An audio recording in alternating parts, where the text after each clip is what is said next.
We've got a lot on our agenda tonight, so we're going to go ahead and get started with the regular Planning Commission meeting for Harriman City for this Thursday, June 17th, 2021.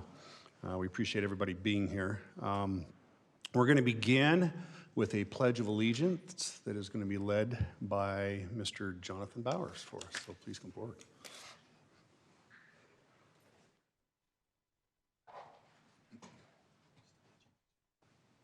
All right. I pledge allegiance to the flag of the United States of America and to the republic for which it stands, one nation, under God, indivisible, with liberty and justice for all. All right, thank you, Jonathan. Appreciate that. We do have a full quorum today. We have a couple of individuals that will be sitting as alternates today. Forrest and Daryl will be our two alternates, and we also have Heather that will be sitting with us and providing comments along the way, but she will not be a voting member. And then also we have Andrea, who is online. Everybody else is here live today. So I'll first ask if there's any conflicts of interest with any of the items that are on the agenda from the Planning Commission. Any conflicts that we know of tonight? Very good. With that, we'll move into our administrative items. I'm going to go ahead and first, almost all of the items that are on the agenda tonight have a public hearing process as a part of that. So I just want to read kind of the guidance and direction that we would like to have for our public comment and policy procedures. The purpose of public comment is to allow citizens to address items on the agenda. Citizens requesting to address the commission will be asked to complete a written comment form, which is in the back corner here, and present it to Wendy Thorpe. There's actually a box as well that you can present that at if you would like to, and present it to Wendy Thorpe, our deputy recorder. In general, the chair will allow an individual 3 minutes to address the commission. A spokesperson recognized as representing a group in attendance may be allowed up to 5 minutes, and this policy also applies to all public hearings. So with that, we will go to item 3.1 on the agenda, which is a discussion for approval of a preliminary plat for the Copperfields at CreekRidge. And Mike has the floor. Thank you. And just by way of reminder, and I'm sure Andy, in your role as acting chair today, so we're going to have this presentation by staff. The applicant is here who wishes to address you and also has a presentation, followed by our hearing, and then of course the applicant has an opportunity to answer any questions or address the commission again following the hearing. Perfect. So just be sure Thank you for that reminder. Give him an opportunity to do so. Thank you, I appreciate the reminder. Yeah. So again, because we have two presentations for your consideration tonight, I'll be somewhat brief. This is a subdivision application that staff has had for quite some time. As you'll notice in the file number S2020, and it's a 23 item, it came in early last year. And we began negotiating a number of different issues in this project. This is the project area. This is part of a master development agreement that is often called CreekRidge. The master developer is Suburban Land Reserve. Essentially, this was a property that had been owned by the Church of Jesus Christ of Latter-day Saints, and periodically they reassess property and make determination as to whether or not it's appropriate to surplus the property and put that property into other uses. Historically, it had been used as some type of agrarian purposes.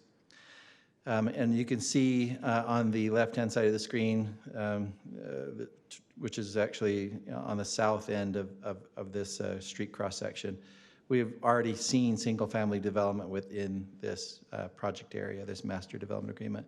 Some photographs of the site. Again, we have development to our back of this image. We're looking in this image to the northeast. You can see this road improvements are here.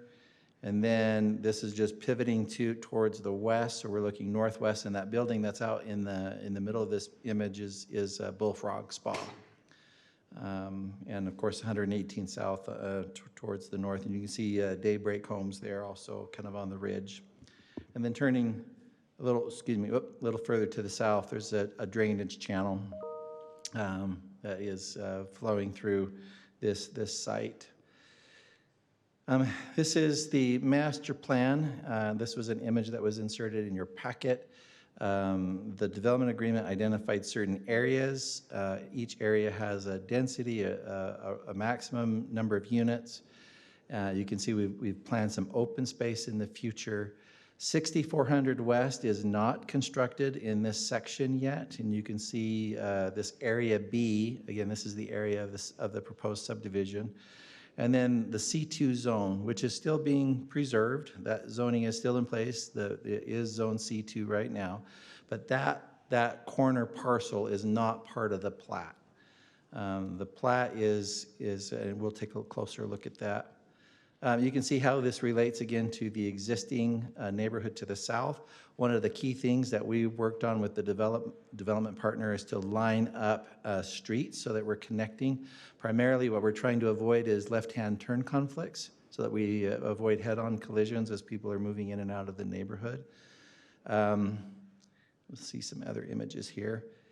There is a private detention area is one of the parcels. And then this large blank parcel in the upper right-hand corner of the screen is for a future site for a church, presumably for the LDS church. It was stated in the staff report that the developer actually is building fewer lots on this property than what is potentially allowed by the MDA. However, in order to use the lots that have been guaranteed by the MDA, we do have various lot sizes, and these tend to be a little bit on the smaller side compared to the first phases of development that we saw in this project. Again, you can see that one lot 258 is for that church site. We included grading plans in your packet. You can see there's a proposed tot lot in this open space that is around the perimeter of the project on the north. We included landscape plans. I don't have the landscape plans actually in the PowerPoints, but and I apologize, I know the packet is large, but we do happen to have a few engineers on our commission who like to see these details. One of them's not here tonight. And we want to make sure that you have access to everything. If you want to look at, what are those requirements? Where are these standards? What's the backstory? It's all available to you in your packet. Now, this was a key component of negotiation, and we talked about this in the staff report about how the applicant had requested a deviation from our city standards. We've talked a lot about what our city standards, you know that our engineering department has been updating those standards and has been recently engaged in this with the city council on reviewing those. And in this particular application, the proposal is to build private roads in the community. And what is requested is 42 feet of private right-of-way. That is comprised of 22 feet of asphalt. It has 2 feet of mountable or modified curb and gutter on both sides. And this is something that was specified by the fire department. We had talked about doing high back curb and gutter. But that's not a drivable surface. If we did high back curb and gutter, we would have made the asphalt surface a little bit wider, which again, just every foot removed any ability to do, development in this project. Development that again is assured by the development agreement. That department or that part of this project has already been determined by a previous city council. Now, one good thing though is oftentimes we see these mountable or modified curbs with an integrated sidewalk. And what happens in that condition is that oftentimes cars can easily creep up on that mountable curb and park on the sidewalk. So we really encourage the development partner to maintain these park strips. And I know they're a little bit smaller. They're 4 feet, not 5 feet or 6 feet that we sometimes see. But at least it's enough of a park strip. And also given the new drought tolerant, requirements that the city is requiring, we think that that's a manageable park strip. We won't see water wasted. And it does keep cars off from the sidewalk. So we still have 5-foot sidewalks, which is typical, that's standard. And then in order to accommodate this, all of these features, we will end up having a 1-foot easement on each side of this right-of-way to accommodate accommodate the sidewalks. It was either that or have 4-foot sidewalks, which is just not really comfortable, for anybody you can't walk side by side or pass easily one another. And again, we have sidewalks on both sides. That was an issue that we talked about, is maybe this is a case where we eliminate sidewalks and or park strips. And you all know my answer on that question. So this was the compromise. The 31-foot driveway, private driveway, that's only for a short access to the future church site. So that's kind of like a backdoor access. I really wanted the development partner to have direct access from the community right into this church site. They were willing to support that. And we moved this church a number of different places. Matt probably kept track. I didn't. He can probably tell you how many different iterations of this subdivision plan we went through. Like I said, I lost track, so he can share that number with you. Another thing we talked about is trying to see if we can group drive approaches with the idea of trying to maximize as much on-street or curb available for parking on-street. Now, even with that proposal, we still ended up, because of fire department regulations, we still ended up with parking only on one side. But we did look at, is there a way to try and maximize or cluster these drive approaches to maximize on-street parking? So that's what these two exhibits that were in your packet are trying to illustrate. We do have a list of conditions in your staff report. There was one thing that I forgot to include. It's on the plat, on the preliminary plat, but in the past, our former city planner, Bryn McDonald, was always very good at spelling out what the setbacks are as a condition of approval. And you'll notice in the packet, I did not do that. Again, it's on the proposed plat, but I thought maybe it would just be clear for the record. If the commission makes a decision to make a motion on this agenda item tonight, I would like you to add in this additional condition, just specifying, that the setbacks are as per the preliminary subdivision plat. I don't know that you need to spell out all the numbers that are here. Like I said, it's on the plat, but I do want to make sure we capture that in any letter of decision on this project. Any questions for me at this point in time? And I can certainly answer questions following the public hearing and as you are discussing the project following the applicant's proposal as well. Any questions for Mike? It's good for an alternate to have a comment? Absolutely. Yeah, well, and you're in a voting position tonight, so Well, just, if we can go back to the cross sections. yes. And again, I know these were in your packet, but Right. yeah. So we have 11-foot travel lanes, 2-foot mountable curb. And you said that you're trying to group the driveways so that you can maximize street parking? Did I mishear you? That's what we were trying to do, yeah. Okay, so the car then, if his wheels are in the gutter part of the mountable curb, the majority of the car is out in the 11-foot lane. If you have cars on either side, go ahead. And that's why, and maybe I didn't emphasize this enough, there's only parking on one side of these streets. You can park on one side but not the other. So how are they going to maintain that?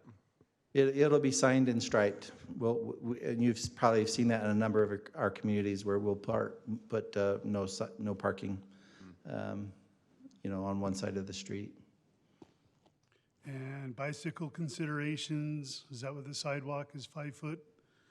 Actually, I mean, 6 foot, right? it's a narrow road, and if you park It is. the majority of the car on the asphalt, it does create some issues. It's a compromise. I completely agree that this is kind of middle ground. It is a compromise. The reason for that, again, is the development agreement created a bubble plan, and it assigned a number of units and product types. And in this particular part of the project, we're not able to do attached housing. It has to be single-family detached. And there is a guaranteed or a commitment on the part of the city to allow a certain number of units in this area. And, even with all of the tools that we tried to use, even the developer did not propose a plan that spends all the units. They left units on the table even with this plan. But we felt like on the staff level, and we talked about this in the section of the staff report, and the engineering department can probably address this a little bit further about the deviation request from our standard cross-section. We were trying to find that balance, like what do we want to give up on? You know, and maybe you view this project differently. Maybe you feel like maybe having more asphalt is more important than having sidewalks on both sides. That's not my recommendation to this commission, but maybe that's your position as a commission. Well, maybe we can hear from the rest of the presentation, and then Yeah. if we have more questions before the hearing, I have still one- plenty of one- opportunity. One quick question. This butts up to Olympia, correct? Yes. Yeah, in the end, yeah, there will be, when you look at this master plan. You know how area. long the driveways are? Like, will they fit a large vehicle? Oh, good question. So the setback, the required setback is 20 feet from property line to the garage. Okay. You'll notice that in the condition of approval. Like I said, this was spelled out on the plat, but I just highlighted it here. So it's 20 feet to the garage, 10 feet to the living area. So I have a question with that. So with the 1 foot easement, is it going to shorten the driveway length to 19 feet technically? So driveway lengths are measured from property line, Okay. and the easement is not property line. Okay. Yeah. I know there's a large open space. I don't see any connectivity from this development into that space. That's one concern I have. I think that was the question. Did we get your question answered, Jackson? It isn't it? It is next to it. So, yeah. That's So again, you might want to talk with the applicant as far as how they envision, and you recall on the master plan agreement, the bubble plan, there is a commitment from this development partner or from the master developer to provide a very large, 45-acre open space just to the north. This is basically I intended to be a regional park, so this will be a programmed, improved park space. I think it'd be appropriate. Let's hear the rest of the presentation, and then if we have more, maybe those And, questions will get asked. and Destiny, their presentation is 3.1 new in that same folder. So, all right, Brandon.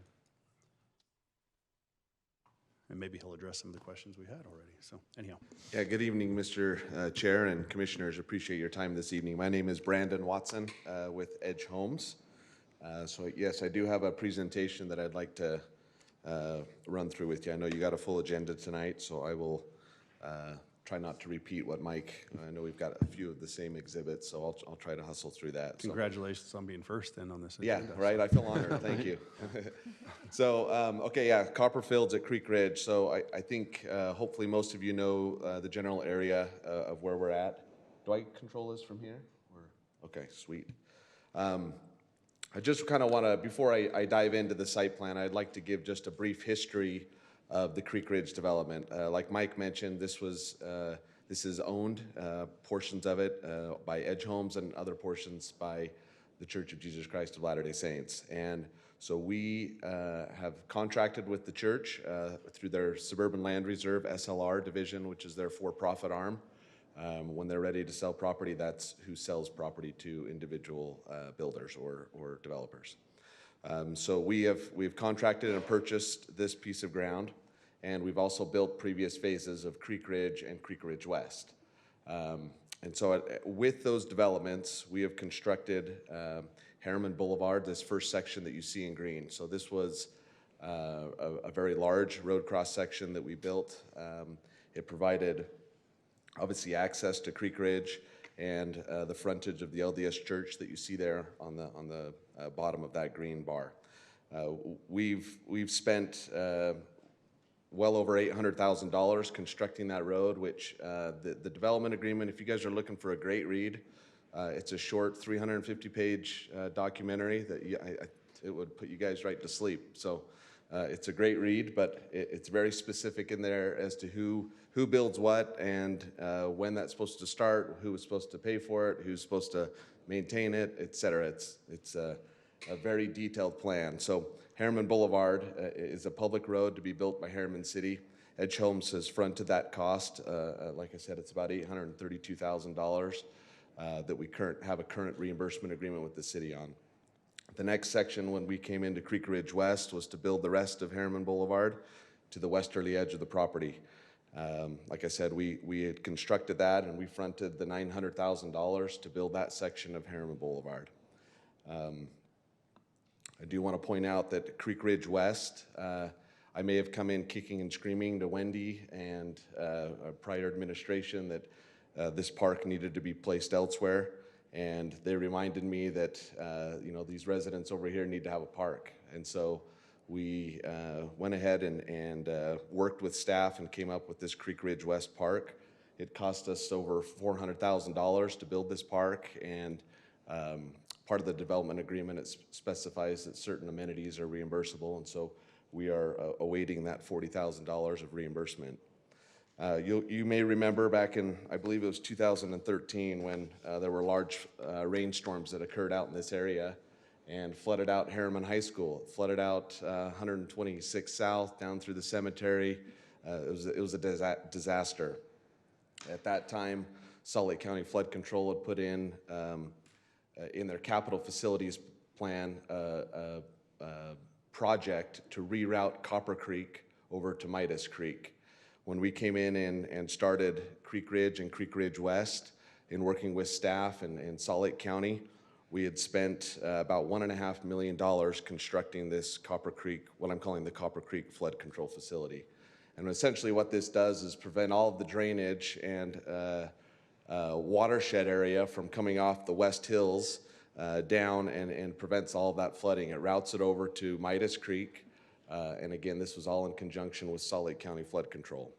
And a lot of the residents there in CreekRidge and CreekRidge West may not know the back history of that and what that drainage is for, but it's most certainly there to protect them from being flooded out in large storm events. It's hard to talk about storm events in this time of year, but believe it or not, in 2013 there were floods. So, but like I said, Edge upfronted about $1.5 million. We've received about $700,000 in reimbursement, and we're looking forward to another about $800,000 in reimbursement on that. So I just want to point out that history to let you know the partnership that Edge feels like we have with the city, and we sincerely appreciate the partnership that we have. It's been a great relationship with staff and with commission and city council. But just to summarize, between all of these items that Edge has upfronted the cost of and are waiting for reimbursements on, we're about $2.6 million of upfront costs and more to come as we construct Copperfields. So I just want to make sure that doesn't go unnoticed. One of the items that's specific in the development agreement is the construction of 6400 West. Mike had mentioned that 6400 West has not been built yet, and that is one item that I know the discussions we've had with the LDS Church and with Steve Maddox, who's one of the owners of Edge Homes. They're very concerned that this road has not been built yet. There's certain commitments that have been made in the past through this development agreement that we feel like we want to make sure that the city is on board to build these certain infrastructures. I do have a commitment from the LDS Church that the second 6400 West is built, they will dedicate the 45-acre park. They feel like dedicating the 45-acre park right now, there is no access to it. There is no, yeah, I'll just leave it at that. So this 45-acre park that I discussed is north of Copperfields, and there's the development agreement is very specific that the city is to use about $2 million in park impact fees to build certain amenities within this park.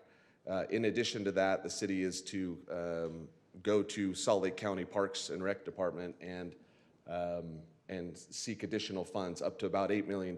So I popped in about halfway through your discussion in your pre-meeting, and it sounds like you guys are looking for a place for, you know, a unique park of some sort. I mean, I'm not telling you what to do, but I'm just saying there's 45 acres here and potentially $10 million of park that can be used for something unique and cool. I know our residents in CreekRidge and CreekRidge West are looking forward to when this park can be there. So it's a large park. It covers a very large portion of the CreekRidge master plan. This is just an aerial image and an overlay of what that park entails. So Mike's already discussed this, the CreekRidge PUD, but it's divided into 3 areas, Area A, Area B, and Area C. I'll just be discussing Area B and C. So Area C is CreekRidge. This is one that Edge Homes built, I think back in 2016 and 17, I believe, is when we started. We were allowed 117 units to build on that. We built 104. We also, in conjunction with the LDS Church, built a chapel site here. So that was 13 less homes that we built there that we could have. This is just a picture of some of the homes that are built within this neighborhood. Hopefully you've had a chance to drive through it. I know we're proud of the neighborhood, and we are most certainly hope that the buyers and the residents that live here enjoy that neighborhood. Area B, so Area B is divided by Harriman Parkway. So on the south side, in that orange area, is CreekRidge West. All of Area B is allowed 520 units. We constructed 116 homes in that south portion, which was, like I mentioned, CreekRidge West. And these are some of the homes that we built in CreekRidge West. It's a little bit higher density than CreekRidge, but homes I feel are still beautiful, and hopefully if there's any residents here tonight from that neighborhood, that they are proud to be able to live in that neighborhood. So let me just give a breakdown of Area B real quick. We're allowed 520 homes within both sections on both sides of Harriman Boulevard. Like I said, we built 116 homes in CreekRidge West. That leaves a total of 404 homes that could be built within the Copperfields development. Edge, in prior city council meetings, we committed to remove 120 units off of CreekRidge, Copperfields, and to move those out of the west half of the city and put them elsewhere. We've also committed, well, what that does is leave 284 units. As we went through and laid this out, like Mike said, I can't tell you how many reiterations and how much time was put into different drawings and different concepts and different ideas.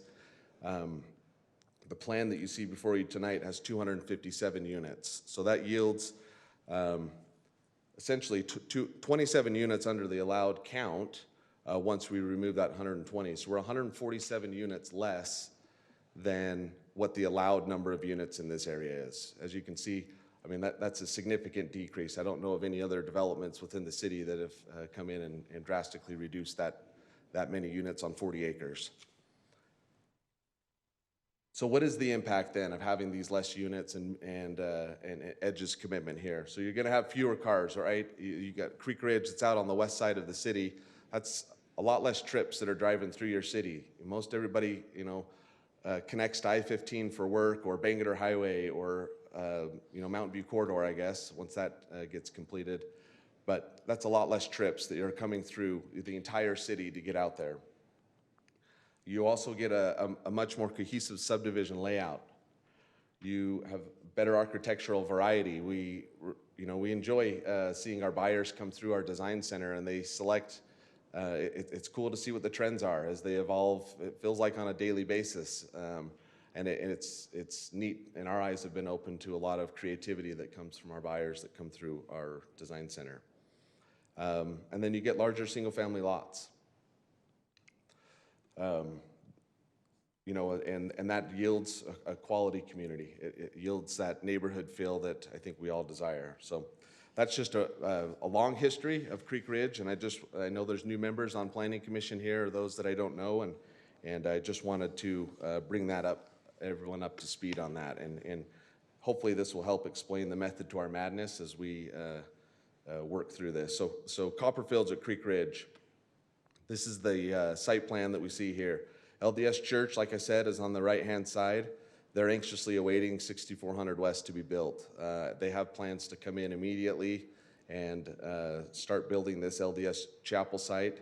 They have 2 entrances onto 6400 West. We're just providing kind of a third entrance for the community of Copperfields to come in through that back parking lot.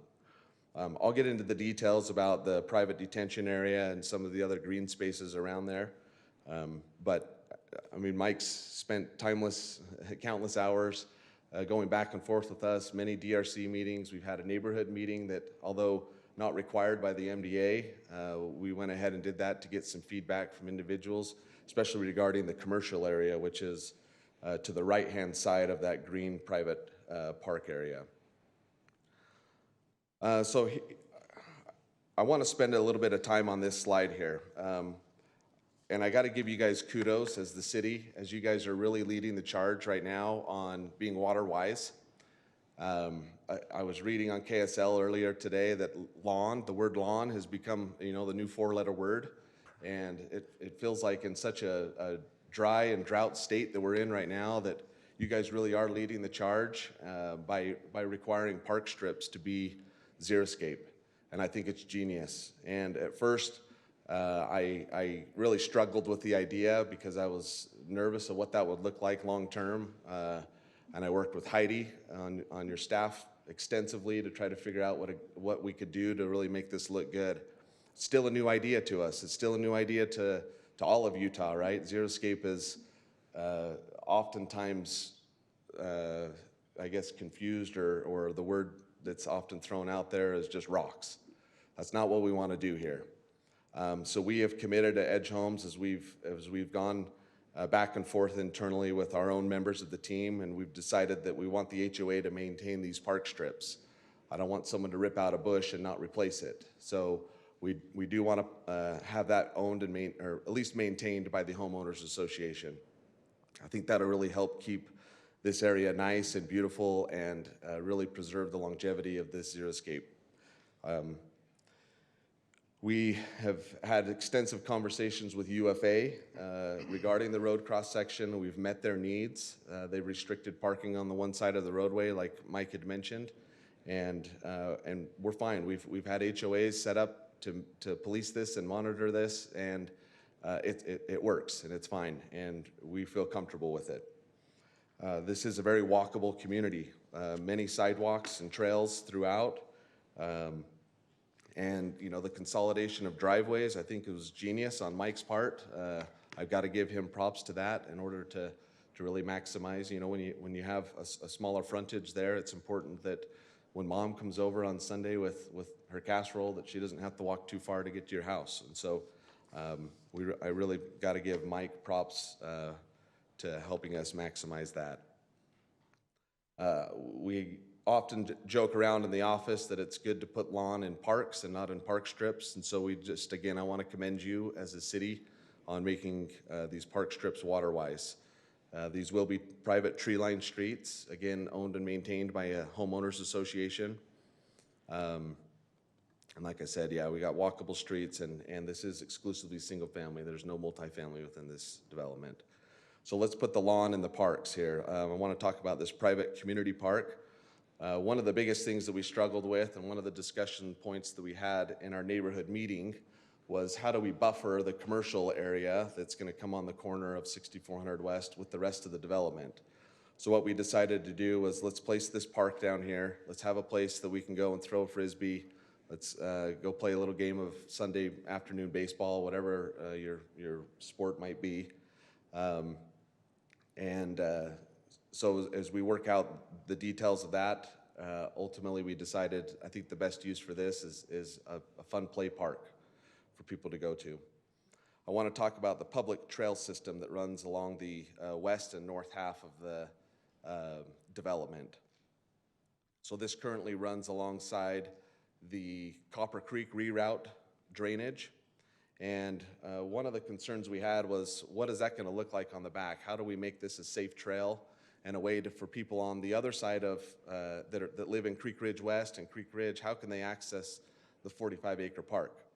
So we have a public trail system that runs along the back of all of the homes. We decided as an internal committee that we wanted to have semi-private fencing. Let's put eyes on the trail here. Let's make this a safe place for people to walk. As an engineer, I kind of geek out on this stuff, but there's that island. I'll go back to this slide right here, but on the left-hand side of the screen, what's there's kind of an awkward triangular piece of property that's on the other side of the Copper Creek drainage. I didn't want to leave that to weeds. We didn't want to just let that go and forget about it. So what can we do to utilize that space? So we worked closely with Contact to come up with a pedestrian bridge that's wide enough to get mowers and maintenance equipment across, that is kind of a unique feature to the area. And let's jump across and put a park on there. So we decided we'd throw in a playground. I wish Adam was here this evening because I added the model number, and I'm super proud of that. So, model number 3502004. Adam, if you're watching, this is for you. So, and I also got to put a plug in there that, yes, I strategically made the playground orange for Edge. So, so there you have it. But, that's a unique feature. It'll be kind of an isolated park that, again, you can go on an evening, walk across the bridge and just enjoy an evening with your children. So there's my presentation. I'm happy to answer any questions you might have at this time. Thank you, Brandon. Appreciate that. Any questions for Brandon? Can you show where the bridge is, how it connects into the community? Like, is there? Right there. Oh, on this picture right here? No, probably just go- I think go another one one. more. Just in general? Oh, sure. I think it. I'll go back to this right one. there, yeah, So like- right there on Harriman Parkway, you have access there, and then there's another access to the north. Eventually, when 6400 West goes in, you'll have that access to the 45-acre park as well. And so, there's various ways that you can get onto this trail system. I want to reiterate that it's not a private park, it's not a private trail system. This is open to the public, so I wanted to make sure that there's access from public roadways and residents within CreekRidge or surrounding neighborhoods, that they can have access to that. Who will maintain the park? Is that a part of the HOA or is that a part of the city? Right now, we have it proposed as a public park. Any other questions? All right now. Okay. Andy? Yes. Is Darryl, the go ahead. canal fenced, or is it open? If you've got a park right there and a flowing canal, which may only flow one day a year, but still, there's a potential there for safety issues. What's your considerations for the safety of the canal? So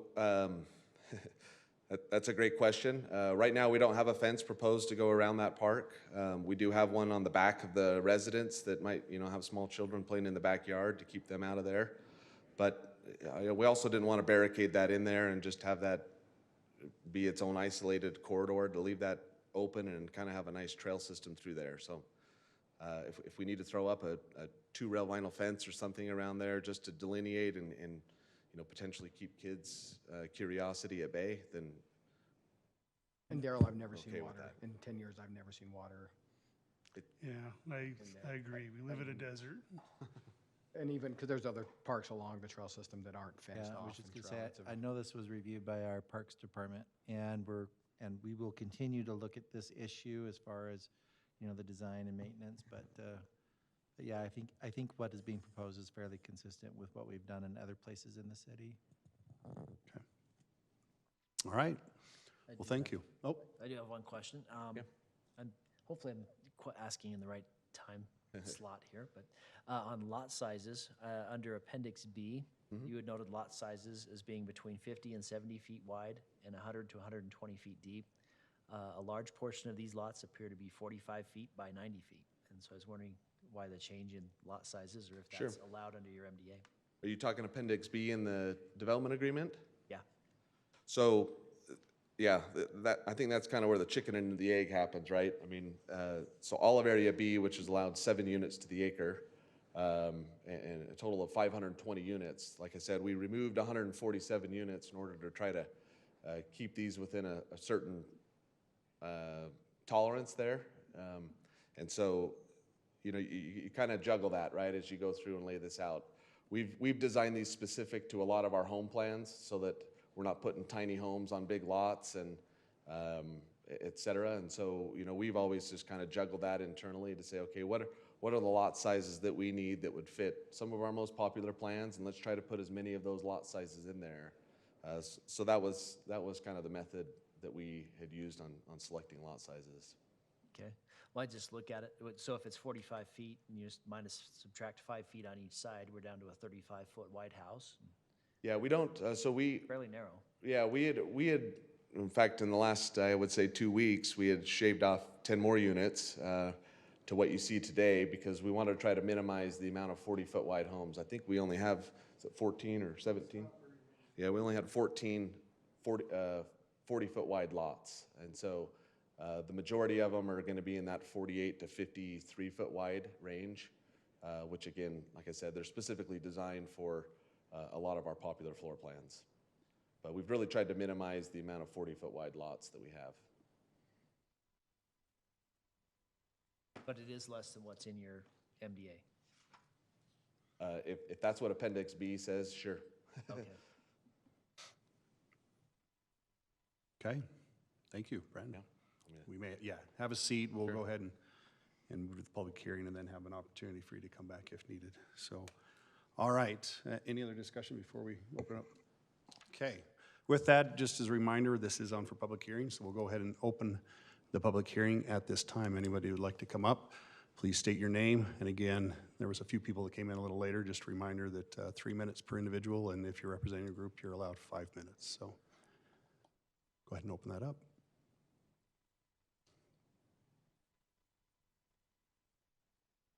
Okay, we did not receive any comments either online. So that being said, I don't see anyone coming up, so we will go ahead and close the public hearing. So Brandon, you're off the hook. You don't have to address anybody.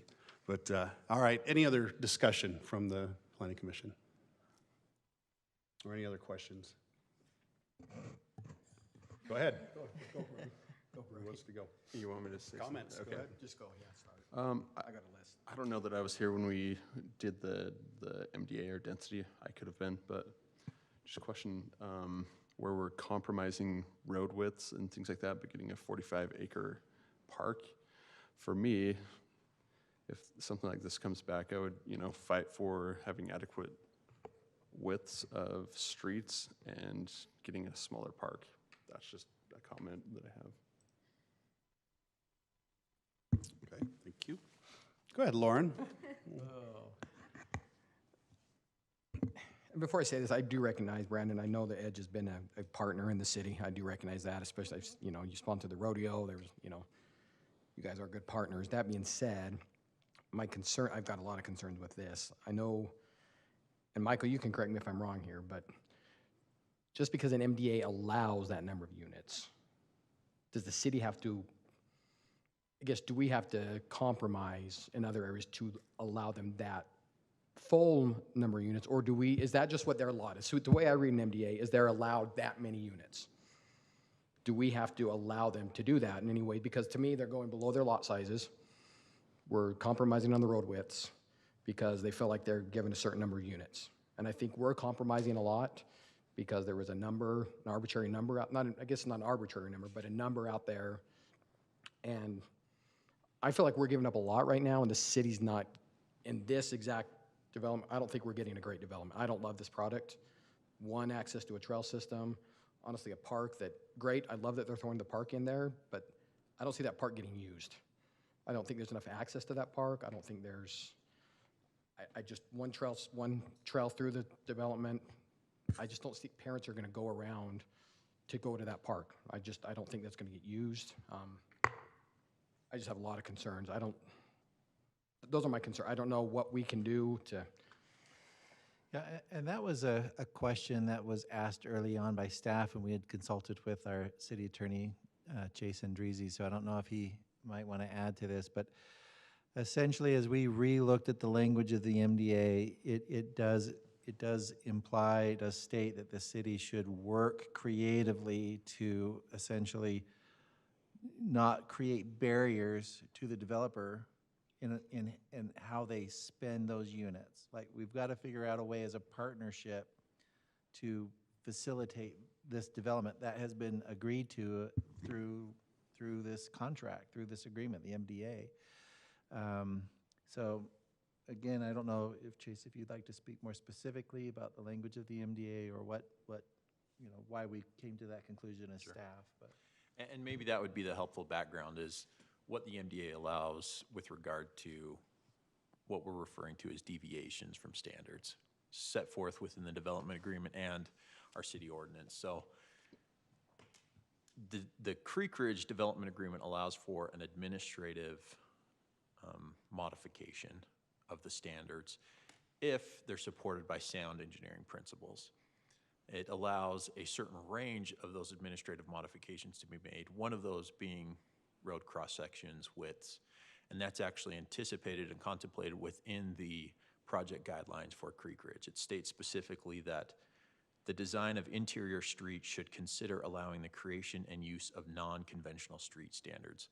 Obviously, our definition of what's non-conventional and the developer's definition of what is non-conventional were a little bit different, but as has been explained by both Michael and Brandon, we went through multiple iterations to get to that point where we said, okay, what you have presented now, we are able to support with engineering standards.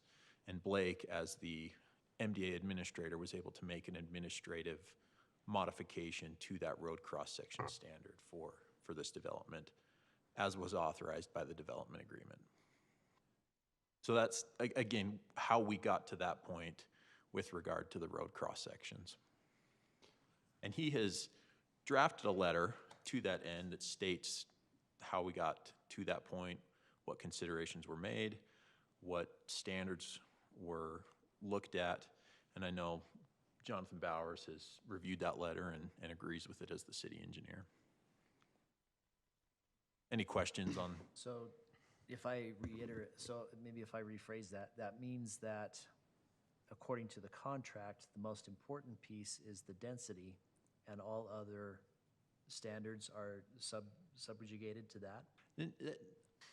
I wouldn't state it that way. I would say that, and that wasn't our focus, right, is how many units can we get them to reduce, or how many units can they achieve by us changing these road widths.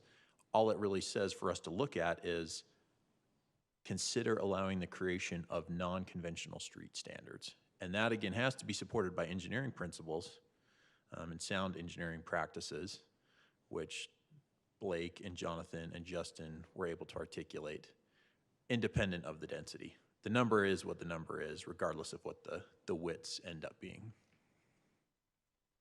And I'm not hung up on the density. I mean, I guess not what I'm hung up on. I feel like we're deviating quite a bit to accommodate.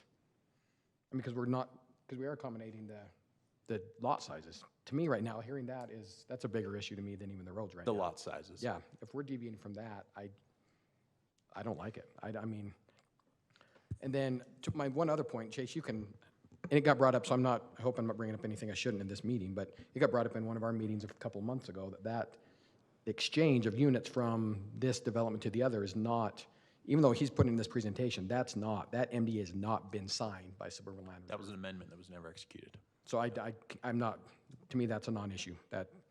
Great, I think that's been mentioned by Edge, they're willing to do that. I don't think that's where that's gonna end up going. So I don't think that's necessarily something we can consider. So it says that we have to consider the deviations, Not allow it. Doesn't say we have not to allow allow it. it. So to here as consider a it. body, are we technically considering it, or did engineering and the development committee already approve it? Engineering approved the modification, which in a sense creates that as a new standard within the development agreement. For me, I don't have, there's pros and cons of narrower streets, right? I mean, there's, obviously, Minimizes. but these narrow streets are definitely gonna be a lot more calmer. You're not gonna have the higher speeds going through them, right? There will be, I'm not saying, there's also cons, right? You're not gonna be able to get the parking on both sides, things like that, but, it's a balancing act. So, I'm not, personally, I'm not completely hung up on the narrower streets being a negative thing, personally, our neighbors just to the west of us, or to the east of us here, they have narrow streets. You can tell as you come into the city, but they do have, traffic's probably a little more calm, and especially with the park strips. I'm glad they got the park strips to provide the buffer for with the pedestrians. I think that's a great thing to have. And the mountable curbs, if there is an emergency out there, then obviously that's why Unified Fire, I'm sure, wanted the mountable curbs to allow them a little bit more room run up on the park strip if they had to in an emergency to be able to get to the residents where they needed to get to, so, I agree with you on the narrower streets. I'm not yeah, that worried about the streets. yeah. For me, my concern is the density and the narrow streets together because house prices are getting more expensive, so I wouldn't see it uncommon to have 3 cars, right? And so we can go just outside and see the more compact housing types, and there's a lot of on-street parking. Like, if you don't have a place to put your car, you're gonna put it where you can. It So will be an that's one issue. of my concerns. It will be an issue. Well, and these are private roads as well, when you think about it. The city will not be maintaining, right? Well, Yeah. will not be plowing or anything like that. That's up to the HOA. That's true. So I'm not that's their issue to, you know. And I'm not opposed to compromise, I just think, right now, I feel like we're giving a lot. I feel like we're giving too much. That's my take, that I think we're deviating too much right now. Well, and one comment I had, it almost sounds like with the lot size that was specified in the agreement, it's almost as though you couldn't have achieved that anyway, regardless of what That's the what I'm having layout would difficulty be. with, you know, with the number of type thing. units that were So approved and the land it physically that was wouldn't happen anyway, available. right. That's kind of why I'm a little confused, like if we have a 45-acre park, but then we have these narrow streets and they're not able to build more, which in my opinion, it's like just take some of the park and make the streets wider. That would be, I don't get how we came to this Part of that layout. 45 acres, isn't that, that's not sized according to the detention basin. The detention basin doesn't need 45 acres. That's separate. The detention basin's separate from that. Is it 45 separate acres. from that? Yes. Well, back to the park issue. Well, yeah, I understand. Gosh, I'm seeing 2,000 feet from the east to the west to the subdivision, 2,200 feet. So that park is really inaccessible that's a long walk for my kid to make from the front of that subdivision to that park. The midpoint would be 1,000 feet each way. So that park is probably usable to the westerly westerly half of the subdivision. Yeah. But, I mean, they do have the park on the east, which is lawn, good for soccer and baseball. I just wish there was more access to it than one point. I don't know if The put it park on the access is off east of side. 118. Well, there's a connection in between the middle, it looks like. Oh, So there's right there. and I guess right But there. over here, you have to go all the way out and up and around. And I guess you can walk to the middle. Well, and even long-term access to that regional park we're talking about, their access isn't gonna change. You're gonna have one access point from the neighborhood to that regional park. Or walking over to 6,400. Through the trail. Through the trail. Or walking over to 6,400. So for me, most of this development they're gonna be driving to that park anyways. That was one of my concerns as well, is, looking at the width of this development, the access on Harriman Boulevard, you have 2 access points. And I think that in your proposal, you had requested a 3rd access point for the community. Is that correct, Mike? There was a discussion in engineering as far as whether or not that was required, but I think this latest proposal satisfies the engineering requirement and UFA requirements. I don't know if engineering wants to address that. We were having that conversation earlier on earlier versions. The DRC comments were from a previous version of the plan, Okay. so that may be where you're picking that up from. In the packet, that's, yeah. Yeah, but the current proposal and the conditions that were attached in your packet, that's the position of the engineering department on the existing, the subdivision layout now. Sure. I still have concerns about only having 2 access. I mean, personally, that road that goes, was that north-south? Along, parallel to Harriman Boulevard. Number one, your trees that are shown in your landscape plan are smaller caliper trees than anywhere else in the development. And so that street being just a long, narrow road, that's going to be the drag strip in the neighborhood. And you're going to have to come up with other alternatives to slow it down, whether they're speed humps or, other alternatives. Because giving that long of a distance without any break at all, people are gonna speed through it. And so I have a concern. I think it'd be great if you could, you know, connect to that road that's right across the street from it, near the center of the development. Now, of course, that would, Oceanside Drive. right, Oceanside Drive. Of course, that would eliminate more units or lots from your plan, but I think that that'd be very beneficial because you'd have more connectivity. Right now, this is reading almost like a gated community because you have very pinched, you know, access points, even your path system.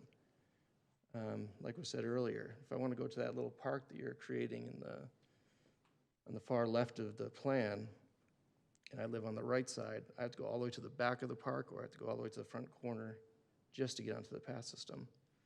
And even houses that are directly across from the park, they have to go around a long way to get to them. So I think connectivity is important. I think that maintaining the speeds, I think having the trees in the parking strip is a great idea. And I hope that you maintain that because that is vital for keeping speeds down, is having those tree presence right in that parking strip. A lot of times those get kind of pushed aside and small bushes replace them, or the trees get pushed closer to the houses, but that doesn't slow the traffic down. I'm not too worried about the width of the roads, actually. I prefer smaller width roads because it is going to calm traffic. Having on-street parking calms traffic.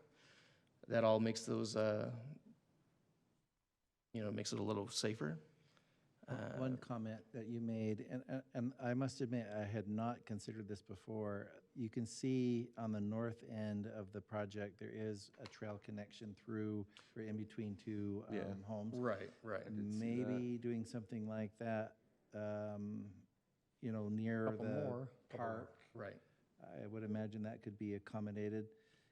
I know it may seem like that's redundant, where right now you could just continue on out to Harriman Boulevard and then come back around into the tot lot, but maybe that more direct connection is. I think it's great. More connections you can have Yeah. to, common space like that, the better. I mean, Right. should you have to walk a half I mile imagine to get that- to the park that's associated That could with be your, accommodated as a condition.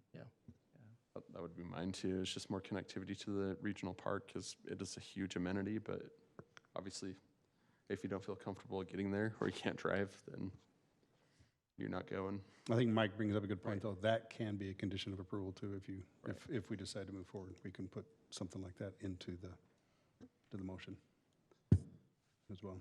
Regarding the lot dimensions, we've been looking at other sections of the MDA, and that does anticipate having lots of the type that were proposed. In fact, the garage exhibit that talks about what garage types are allowed in relationship to the front of the building, whether it's recessed or flush, it anticipates lots as narrow as what is being proposed tonight. In fact, that was one of the issues that I had flagged for the developer early on, is saying in doing these different lots, it limits the type of product that they're able to build. And that's why they made another adjustment to try and say, okay, we don't want as many of those. I think it's between 40 and 45, right? Which, again, is specified in the design guidelines as an allowable lot type. So it sounds like we may have a couple of references that don't come into agreement, but. Well, to add some additional context to that, the appendices which refer to 50 to 70-foot wide lots are simply examples. It states in the design guidelines before it sets forth the appendices that the following are examples of the type of cut sheets that will be delivered or developed by the builder and will be submitted to the DRC. So in that context, the design guidelines that set forth the minimum lot width of 35 feet are the controlling document, and the appendices are simply just examples. Well, and you look at the other development, Phase A or whatever it was, right? They had the larger lots, probably had that was more applicable maybe to that part of the development than this one.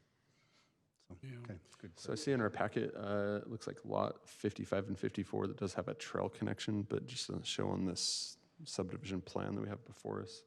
But in our packet, it shows a connection between. There's one on the west and one on the north. Yeah, there's not one showing up on this view, though, that's on the screen right now. Yeah, it shows that parcel B, but in our packet, it shows. It's a different lot number, Are you though. suggesting there's not consistency between layers? Like, that never happens. Yeah, if you Yeah, just go like three more, advance your slides, like 3 or 4 more times, and then you'll, The intent is for. yeah, you'll see it there. connections, though. Yeah. Who's got control of the What's the front slide? setback, Mike? Again, in that condition, I think it's 20 to the garage, 20 feet to the garage, and then Yeah, I 10 think it feet to shows the right there. living area. So they can possibly have like porches and living area that's closer to the sidewalk. Oh, right there. Yeah, parcel A. Not a product perfect. type that they typically So build, but it's something they could A build. 20-foot vehicle could park outside of the garage and not overlap the sidewalk. then. Yes. That's good. But a porch towards the street would be great, so. And thank you for the clarification on the lot widths. Yeah, sounds like they're within the agreement. Okay, well, I feel like one thing, I don't know if 2 additional connections makes sense to the pathway.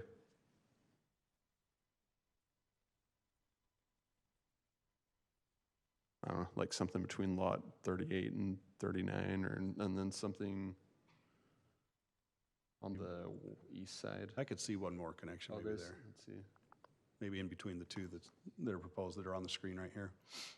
Maybe one more there, and then another one connecting the, On the east side. on the east side to the So they're regional not- park. Yeah, they're not getting pushed out to the road to go to it.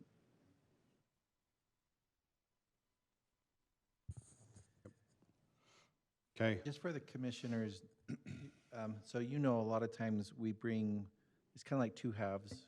You're looking at the subdivision plat tonight. We will bring you elevations at another meeting.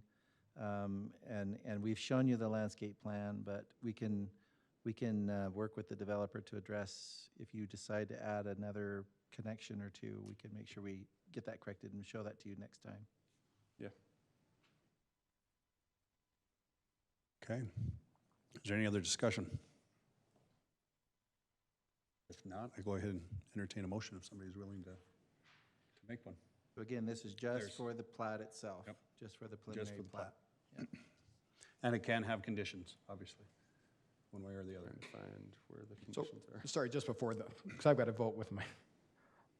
So Chase, I guess this is directed at you. This plat meets the intent of the MDA then, in your opinion? Based upon the information I've received from the planning department and the DRC and the engineering department, it does. That was a safe answer. He's a lawyer. Is that lawyerly enough for you? Let me, again, we have, Brendan, is the word wrestle, is that good description We here? pushed back. Or we worked together? I mean, we really looked through, Partnered, come on. I combed through everything, trying to figure out how to address a number of issues that we were concerned with. And it's difficult, because I fully recognize that this is a middle ground, this is a compromise. And I honestly believe it's a compromise that it's a good solution, given the limitations of what we had to deal with. I mean, even to the developer's point, he wants to spend all these units, and he can't figure out how to do it in a way that they feel comfortable marketing, they feel comfortable selling. So it was a compromise, and that's what it seems like the spirit of the development agreement is saying that we need to do. And that's the difficulty from my position, right, is looking at that and saying, what is it that we were trying to capture 3, 4, 5 years ago whenever this development agreement was executed, and what we were considering at that time versus what's being proposed now, and what limitations or what abilities were built into that. And that's, again, like Michael said, where we wrestled and got to that point with the administrative modification, and again, what was proposed by the developer. Well, and Brandon, I mean, just so you're, I mean, it's, and I appreciate the compromise, I appreciate the work that's gone in from your half as well, from your part as well. And it wasn't for, I mean, just like you guys are poking holes, trying to find ways to make it work, I think that's my job, is try to poke holes and try to make sure we're following and protecting the city. So I hope you recognize it's not, because you guys have been good partners, you've been good to work with, so I appreciate that. Yeah, I mean, this is more just a comment, is when we look at, these are the type of subdivisions where I think, where's the place, right, where the community gathers, and a lot of times we see this in larger developments is they're pushed all the way to the sides and edges of the development instead of a central gathering place. So that's what I see that's unfortunate, is these places where people want to gather are at the edges of these developments instead of centralized. But I'm ready to make a motion. I'd like to make a motion for item 3.1, request approval of preliminary plat for Copperfields at CreekRidge with 257 single-family lots, with staff's 10 recommendations and adding one additional recommendation, 11, adding 2 additional trail connections to the regional park. Then add the setbacks. He wanted us to specify that. Setback, yeah. And what was this? Can you go to the slide? Well, Michael, right there, how do right we there. want to phrase the Right there. setbacks? How do we want to phrase that, so it's in the motion? You can do, just raise that number 11, just like it's before you. All right, with the additional 12, minimum building setbacks from property line for detached single-family dwellings shall comply with the following. Front equals 20 feet to garage, 10 feet to living area, side equals 5 feet, corner side equals 16, and rear equals 15. Okay, so we have a motion by Brody. Do we have a second? I'll second that. Second by Jackson. We will do a roll call vote. So we'll start with Jackson. Yes. Skipping Heather. Lauren. Yes. Brody. Yes. Daryl. Yes. Forrest. Yes. And Andrea. Yes. All right, that motion passes. We will go ahead and move on to item 3.2. Thank you, Brandon, for being here. Item 3.2 is approval of Anthem Commercial Sixth Amendment subdivision.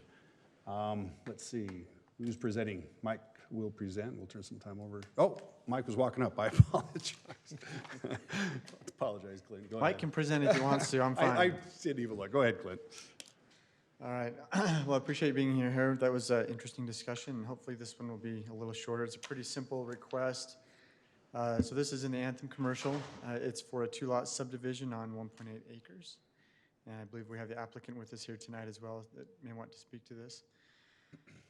So the proposal that's being before you tonight is there's an existing subdivision with the blue lines on this drawing indicate what the existing subdivision lines represent. And then the proposal is to come in and subdivide those 2 property lines to create 2 different lots, lot 601, lot 602. And these will come back to you in the next little while for commercial site plans as well. So the site plan, or the plat was recorded in March of 2019. And then this is the First Amendment. So looking at the things that we're considering, looking at the general plan and then the zoning ordinance for compliance, including the engineering comments. In terms of the general plan, this is within the Anthem Commercial MDA. It shows a portion of it being included in the general plan as commercial, but because of that MDA, it is covered for commercial uses, and it is currently zoned as C2. In the C2 zone, there's no minimum requirements for size or frontage, so these lots are in compliance. This is the existing subdivision here with the existing lots highlighted. So as I mentioned, pretty simple, funding that as proposed. The amendment for this, the Anthem 6th amended subdivision is compliant with the general plan and zoning ordinance. We do recommend approval. There was a previous approval for the application of S 2019-004, and there may be some outstanding requirements still that need to be satisfied, such as curb gutter sidewalk installations, street lights, these items here that are listed. So that being the first condition, and then all other applicable city ordinances be satisfied. So are there any questions for me? Any questions for Clint? Okay, thank you. Thank you. For your time. All right, again, this is open for a public hearing, so I will go ahead and open the public hearing at this time. If there's anyone who would like to make a comment. I'm sorry? Oh, I apologize. I probably should have asked if the owner wanted to present anything first. Doesn't look like the owner is here anyway. Thank you for that, Jackson. Sorry, I opened the public hearing, so we'll go ahead and go to that point at this time, but if there's any comments from the public. And maybe I'll leave the public comment open for a minute. If the owner would like to come up, Corey Gust, as the applicant, I apologize. I should have had you come up first before I open the public hearing. So go ahead and make your comment, and then we'll continue. I'm Mike Maddox. I'm here for Anthem Center. Thank you. And what this is we have a customer that wants to put a dental shop in, but didn't want that big of a lot. So we've subdivided it for their use. Okay. And then we have another customer coming in that'll be a tenant. That'll be 2 restaurants using the 601 lot. Wonderful. Okay. Thank you for that clarification. I apologize for, thank you. All right, any comments from the public? All right, I will go ahead and close the public hearing. Is there any discussion then from the Planning Commission with this? Or are we ready to just make a motion? That makes sense to me. Yeah. I'm excited for a restaurant. Yeah, me too. All right, I'll entertain a motion then. Not so much the dentist, but the restaurant. Next to the dentist, so if you break a tooth, it's right there. I make a motion to approve item 3.2, request for the approval of Anthem Commercial 6th Amendment subdivision. All right, we have a motion by Lauren. Do we have a second? I'll second.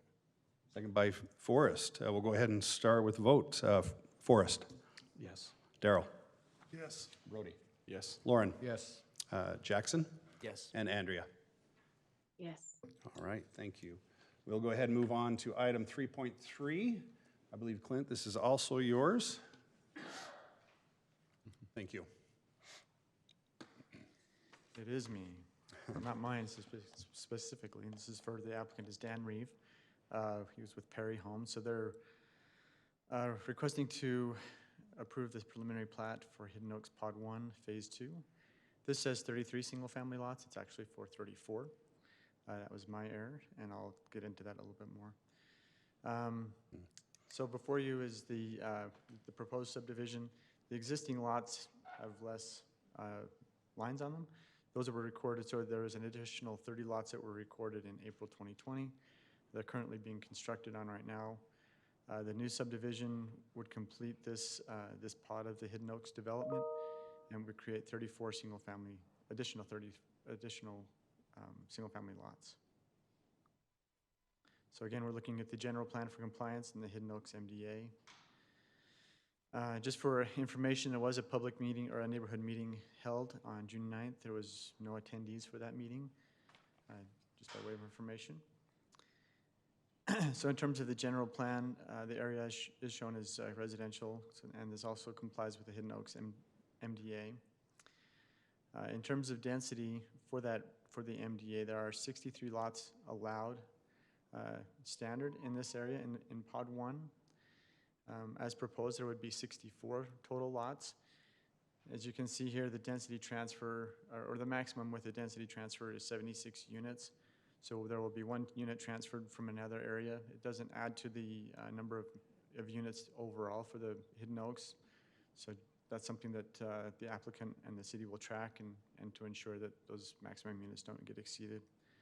And then in terms of lot design, the 8,000 square foot minimum and 45-foot minimum width are also followed in all of these, in all of those lots. I think that there's maybe one lot that's like 10 square feet under the required minimum. That can be adjusted and brought into compliance as well.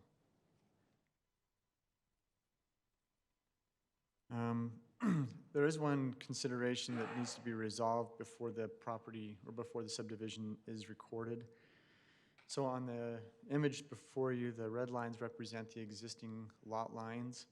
And as you can see, when that subdivision is overlaid for lots 201, 202, 203, and 204, I'm going to draw maybe. So these lots here, there's a portion of those lots that are currently designated in public and dedicated right-of-way. So that will need to be resolved before the subdivision gets recorded, and we can do that in cooperation with the applicant and staff as well to ensure that those lots, or that situation is resolved. Even as such, with that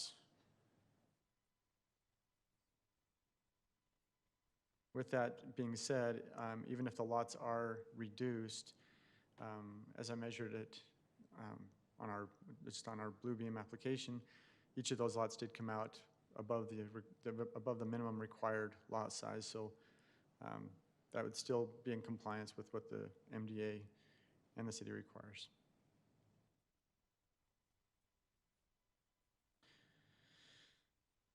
Again, getting into this MDA area, there's a space designated as open space for the Hidden Oaks MDA, and it just will need to be understood and resolved in terms of who is responsible for maintaining that, who makes the improvements, who installs the landscaping, and so those are all considerations and requirements that we can work with the applicant to resolve before the plat is recorded, and that will be one of the conditions of approval for this subdivision plat. Another issue is parcel A does not comply with the current standards. It's much smaller than the 8,000 square feet. From what an assumption I can make is it's maybe possibly for drainage or something of that nature. In the ordinance, if it is used for a public use such as drainage or landscaping, the commission can approve a reduced lot size. So that will be just another consideration. So finding with our required conditions, the Hidden Oaks Pod 1 Phase 2 subdivision is compliant with the general plan and zoning ordinances, including the Hidden Oaks MDA. These are our recommended conditions of approval. I think that so you have the engineering review comments to be considered, the property line discrepancy to be resolved, parcel A, as I mentioned, in terms of size, be addressed. There is a condition for a traffic study that needs to be followed as well, and that is part of the MDA. Then installing curb gutter, sidewalk, park strip, and street lights along all public streets. Maintaining the street and roadway improvements, and receiving the Planning Commission for the site plans, which will come later. Again, similar to Copperfields, the site plan will come before the commission in a later meeting, and then again, all other applicable city ordinances are satisfied. Are there any questions for me on that one? So for clarification, parcel A, is that going to expand to include the areas you're removing from 202, 203, 204, 205? Potentially. That could be addressed through the process of determining exactly where that property line is going to be. And I think the applicant is here, and they might have more information on how that property will be resolved. But yeah, that parcel A could potentially move into that other portion of the property there. And that's what your item 3 is addressing, right? Yeah. If you go back, yeah. Okay. Anything else for Clint? Nope. Harriman Boulevard's already to full width. Is there any or Harriman Highway, excuse me, with the growth of the city and the traffic concerns that have been raised in various meetings and various times, is there any plan to widen Harriman Highway? I don't believe so. I think that's something that the engineering department's looked at in terms of the plat and the MDA. So I think that the road width is established, the right-of-way is established now. Yeah, probably based on the master plan, and anyhow. Jonathan can maybe speak better to that.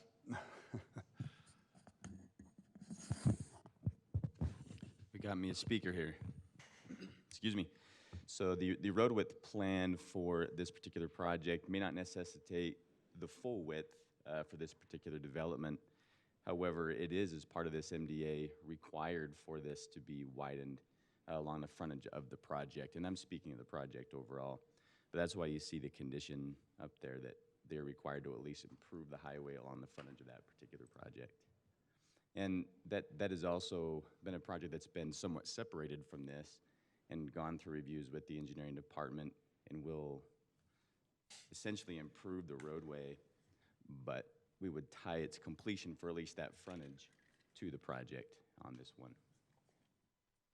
I don't know if that answers your question or not, but that's the full background there. So what's the timing? Is it as they complete it, or is it as the whole project is completed that they'd be required to improve Harriman Highway? So the anticipated time frame for the roadway project is anticipated to go beginning of next year. The end of this year and beginning of next is the anticipated schedule for that. Now, how it syncs up with their timing, I'm not 100% sure, but that's what we anticipate.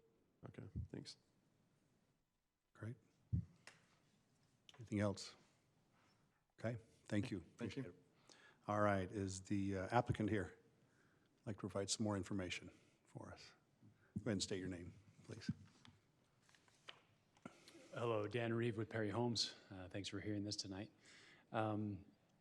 To clarify, the improvements there at the corner at parcel A would be done by us. It's a non-impact fee reimbursable open space per the MDA, so that's on the developer to do. So we would make those improvements. The Master Association would maintain that open space. A little background as to why it's a smaller shape. There originally was going to be a PRV at that location, hence the larger area. That's been reduced. That PRV is not going there, so we reduced that space. That said, if it's better to have the larger open space there and shrink those lots back to that current right-of-way line, we're happy to do that. So we just didn't see the need for that big of a space, but Jonathan and Michael actually, I think if we lost that open space, we'd probably have to make it up elsewhere within the master plan, if I'm correct. So we probably don't want to go there. We probably just want to leave it as We've been discussing that issue, and it appears that the master plan is about 21%, 21.1% open space. So there is a little bit of wiggle room. And there has been some discussion with Danzies as the master developer to maybe re-inventory the open space with some of these minor adjustments. Okay. So that's something that we can work on. Okay, all right. Okay. Anything more you want to? I think I covered all the question marks, but happy to address any other questions. Any questions for Dan? No. Okay. Okay. Thank you. Appreciate it. Thank you. We'll provide an opportunity after the public hearing if so needed. So, all right. Again, this one is also up. This item is also up for a public hearing, so I will go ahead and open up for public comment at this time.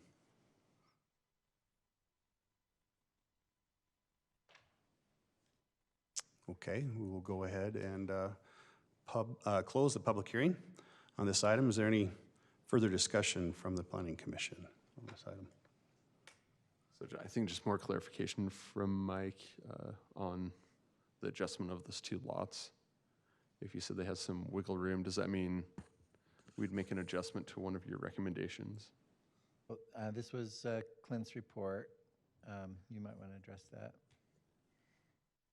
I think item 2 kind of talks about that. Yeah, item 2. I don't know if we need to modify it. Yeah, yeah, I think we can address that just with the condition number 2, like you said, which is the property line discrepancy. So we'll work with the developer and make sure that they meet their open space, and you know, if they can. I think as a city, we'd rather see larger lots, less open space to maintain. Yes. Right. So we'll work with them and figure out the discrepancy. But so Clint, the way you've written the conditions is either we resolve the discrepancy. I mean, either way, it's going to be resolved. Right. We could either resolve the open space and have the parcels as proposed, or we reclaim the open space as the MDA indicates, and we shrink the lots. And either way, we're compliant. Correct. We'll be Correct. compliant. And I think just the process of figuring out the discrepancy, I think, resolves it. Yeah. Great. Okay. Make a motion, let's do this. Go ahead. And then just make sure whoever makes the motion, it's 34 single-family lots instead of 33. 33, right. Yeah. Do it then, Brody. All right. I'll make a motion to approve item 3.3, request approval of preliminary plat for Hidden Oaks Pod 1 Phase 2 with 34 single-family lots with staff's, I guess, 8 recommendations. Okay. All right, we have a motion by Brody and a second by Lauren. We'll go ahead and call for a vote. Andrea? Yes. Jackson? Yes. Lauren? Yes. Brody? Yes. Daryl? Yes. And Forrest? Yes. Thank you. That motion, or that item passes. Thank you very much for your time. We'll go ahead and move on to item 3.4. This one is also open for public hearing. Let's see, who's presenting from city? All right. Sheldon, go ahead. Good evening. So this item here we're presenting is for an 11-lot residential subdivision. This actual item is contingent on item 4.2, which is a rezone. Thank you for that clarification.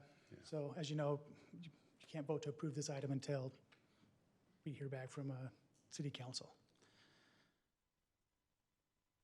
So as you're aware, I guess I just mentioned that. No, that's a very great, Okay. good clarification on that one.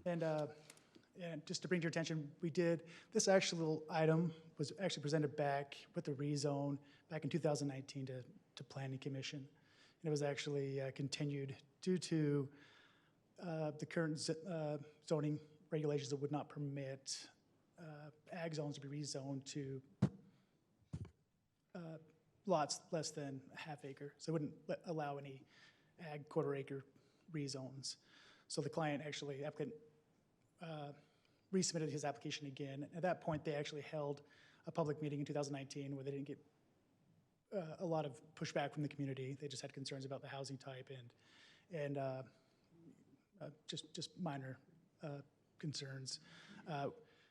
Being that was a year ago and he changed his rezone to going from R110 to a ag quarter acre, we did hold another neighborhood meeting. That was held on Tuesday, the 15th, which was a bit of a short notice for you guys and for me to actually have time to put that in my presentation. But I did email you the comments they did receive from the attendees were generally addressing concerns of stormwater drainage onto the southern properties and some fencing concerns regarding their larger horse properties and these smaller proposed lots. So this property here is located off of 7300 West and about 14,000 south. It's currently, the general plan has it designated as an agricultural residential zone. It is currently zoned A1. Again, they're requesting a rezone to ag quarter acre to make that consistent with what they're proposing for this subdivision. So what the applicant is proposing is an 11-lot residential subdivision. The 60-foot right-of-way, which gives an extension to, I think it's Hall's Crossing, which actually ends at the adjacent property to the east there, providing future access. As presented, these lots do meet the minimum standard for the ag quarter acre zone. There are a few concerns that staff did find with this proposal. We'll go into those here shortly. Again, this is the applicant's preferred proposal for the subdivision. He actually has an alternate subdivision proposal as well. Again, this one just has the 11 lots, has a large half-acre lot on the northeast corner, which contains a retention pond as well. That retention pond is part of lot 105. It's not on its own parcel. This is an alternate subdivision layout that the applicant proposed. This is actually showing lot 105 still containing that retention pond, as well as showing lot 106 being a half acre as well. And this alternate is actually a proposal which kind of fits more within the criteria for bonus densities, which are a criteria that the applicant can meet to get more density in ag quarter acre zones. This is the proposed landscaping here. The applicant is actually proposing to install a 10-foot park strip behind back a sidewalk, showing landscaping there that's consistent with the actual, I think it's the Sun Point residential neighborhood just to the north of it. And they're showing the landscaping there for the retention pond. And I think per city ordinance, if it's a retention pond, the required landscaping is just native seed at that point. But if it ever does become a permanent detention pond, or if it becomes a detention pond, they are required to meet the minimum requirements for Harriman City landscaping, which at that point would be, you'd have to landscape that with a water efficient landscape. So what the applicant is asking for with that 11 lots, he's asking for a density of 2.2 units per acre. The base density for ag quarter acre is 1.8. He is asking for a 2.2 density based off the following bonus densities. He's asking for, we'll break this on the next page here. So he's asking for 0.1 units per acre based off the 10-foot park strip. He's asking for additional 0.2 acres per unit by dedicating and installing infrastructure that is identified as system improvement by the city. And he's asking for additional 0.1 units per acre for providing half-acre lots that buffer lots adjacent to existing lots. He's showing that on his alternate, but not on his preferred subdivision. What staff has found is what he's proposed. Our findings are he would his preferred plan. We find that he meets the criteria for the 0.1 units per acre based off the 10-foot park strip. We don't find that he'd qualify for the 0.2 unit acres based on for installing infrastructure identified as systems improvements, because we consider the dedication and improvement of the right of way as a requirement of the subdivision. Therefore, we don't find it meets that requirement as adding. Right. And the preferred lot, his preferred subdivision, he was only showing 1 half-acre lot. The code specifically states you require 2. It's lots, so we'll assume that's more than 1. I know he does have, I guess, some questions he'd like to ask, I guess, regarding that requirement, and the applicant is here. Again, this is going back to that retention pond that's shown on lot 105. Like I said, that's going to be part of an easement on lot 105. I believe it will be the homeowner's responsibility to maintain that basin and et cetera. And I know in past rulings, Planning Commission prefers to see those lots on their own parcels. And being that it is actually, it provides a public service as drainage, he has the opportunity to actually separate that and that lot doesn't have to actually meet that minimum requirement for the lot size for agriculture zones. This is just a list of the findings here and some engineering comments. The ones on red here are the ones we just discussed. These other ones are something that we can work out a little further in engineering. And being that this is actually contingent on the rezone being approved, you can either table it or continue it with a public hearing, or I guess, I don't know if I need to read every single one of those or not. Yeah. Yeah, there's not an opportunity for us to approve it at this time until that is done, so we would have to continue this item regardless. Exactly. So, okay. So you have any questions for me or the applicant? Any more questions for Sheldon? Okay. Thank you, Sheldon. We'll go ahead and let you have a seat. And is the applicant here? Ask him to go ahead and come on up and provide any additional information that Sheldon may not have provided so far. Thank you. Thank you for your time tonight. My name is Russ Wilson. I work for Symphony Homes.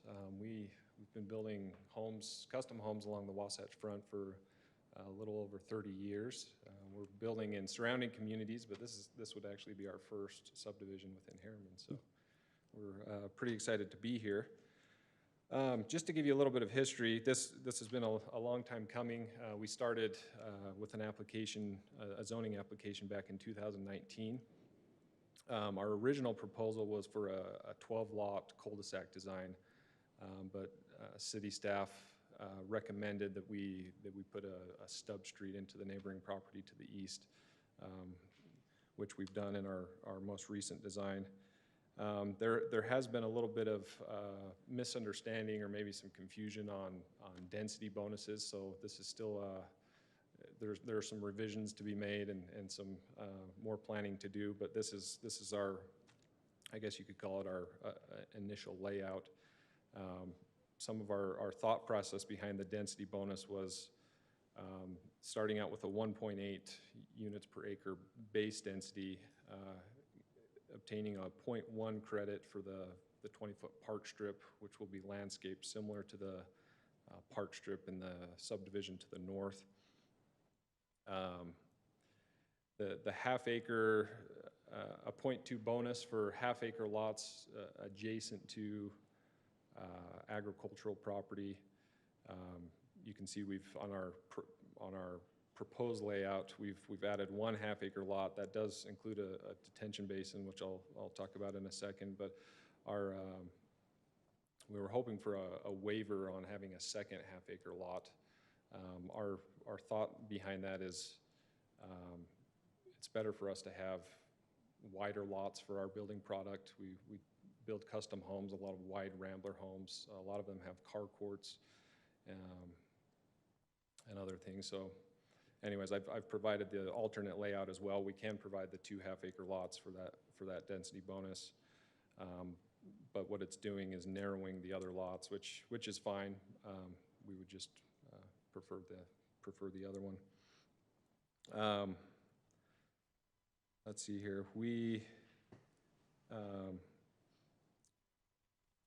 The system. So originally, back in 2019, we were told that by getting rid of our cul-de-sac design and stubbing to the property to the east, that would count as the system improvement to the city for that density bonus. That idea changed into dedicating 33 feet of right-of-way and making improvements out on 7300 West. That would be considered the system improvement, but sounds like that was a misunderstanding by both us and city staff. So like I said, this design has some refining to do, but we're happy to roll up our sleeves and work together with staff to make sure we meet the density bonus requirements and any other ordinances as well. We did have a neighborhood meeting. It was a good meeting. There were 3 residents that came. One resident came from the subdivision to the north, and then 2 residents adjacent to us on the south. We had some good feedback and comment about some drainage concerns and grading concerns and also fencing, which I think we can address in all regards. So we're eager to hear more public input. I understand that the preliminary plat will be tabled until the zoning is done, but we hope that gets approved, and we're excited to be here. Great. Can I answer any questions? Yeah, any questions for the applicant?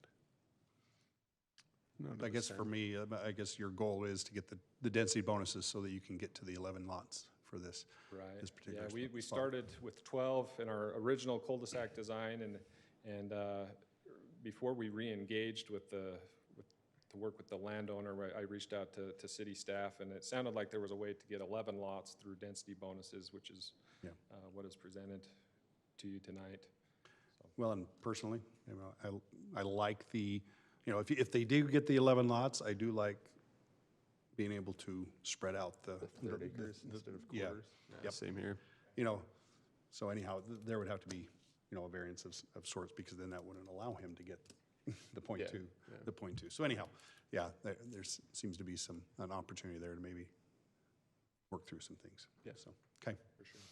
So just to be clear, the basin is part of Lot 105? Yes, we included that, and that was stemming from a conversation we had a couple of years ago with prior city staff. Our thought process on that was it's better.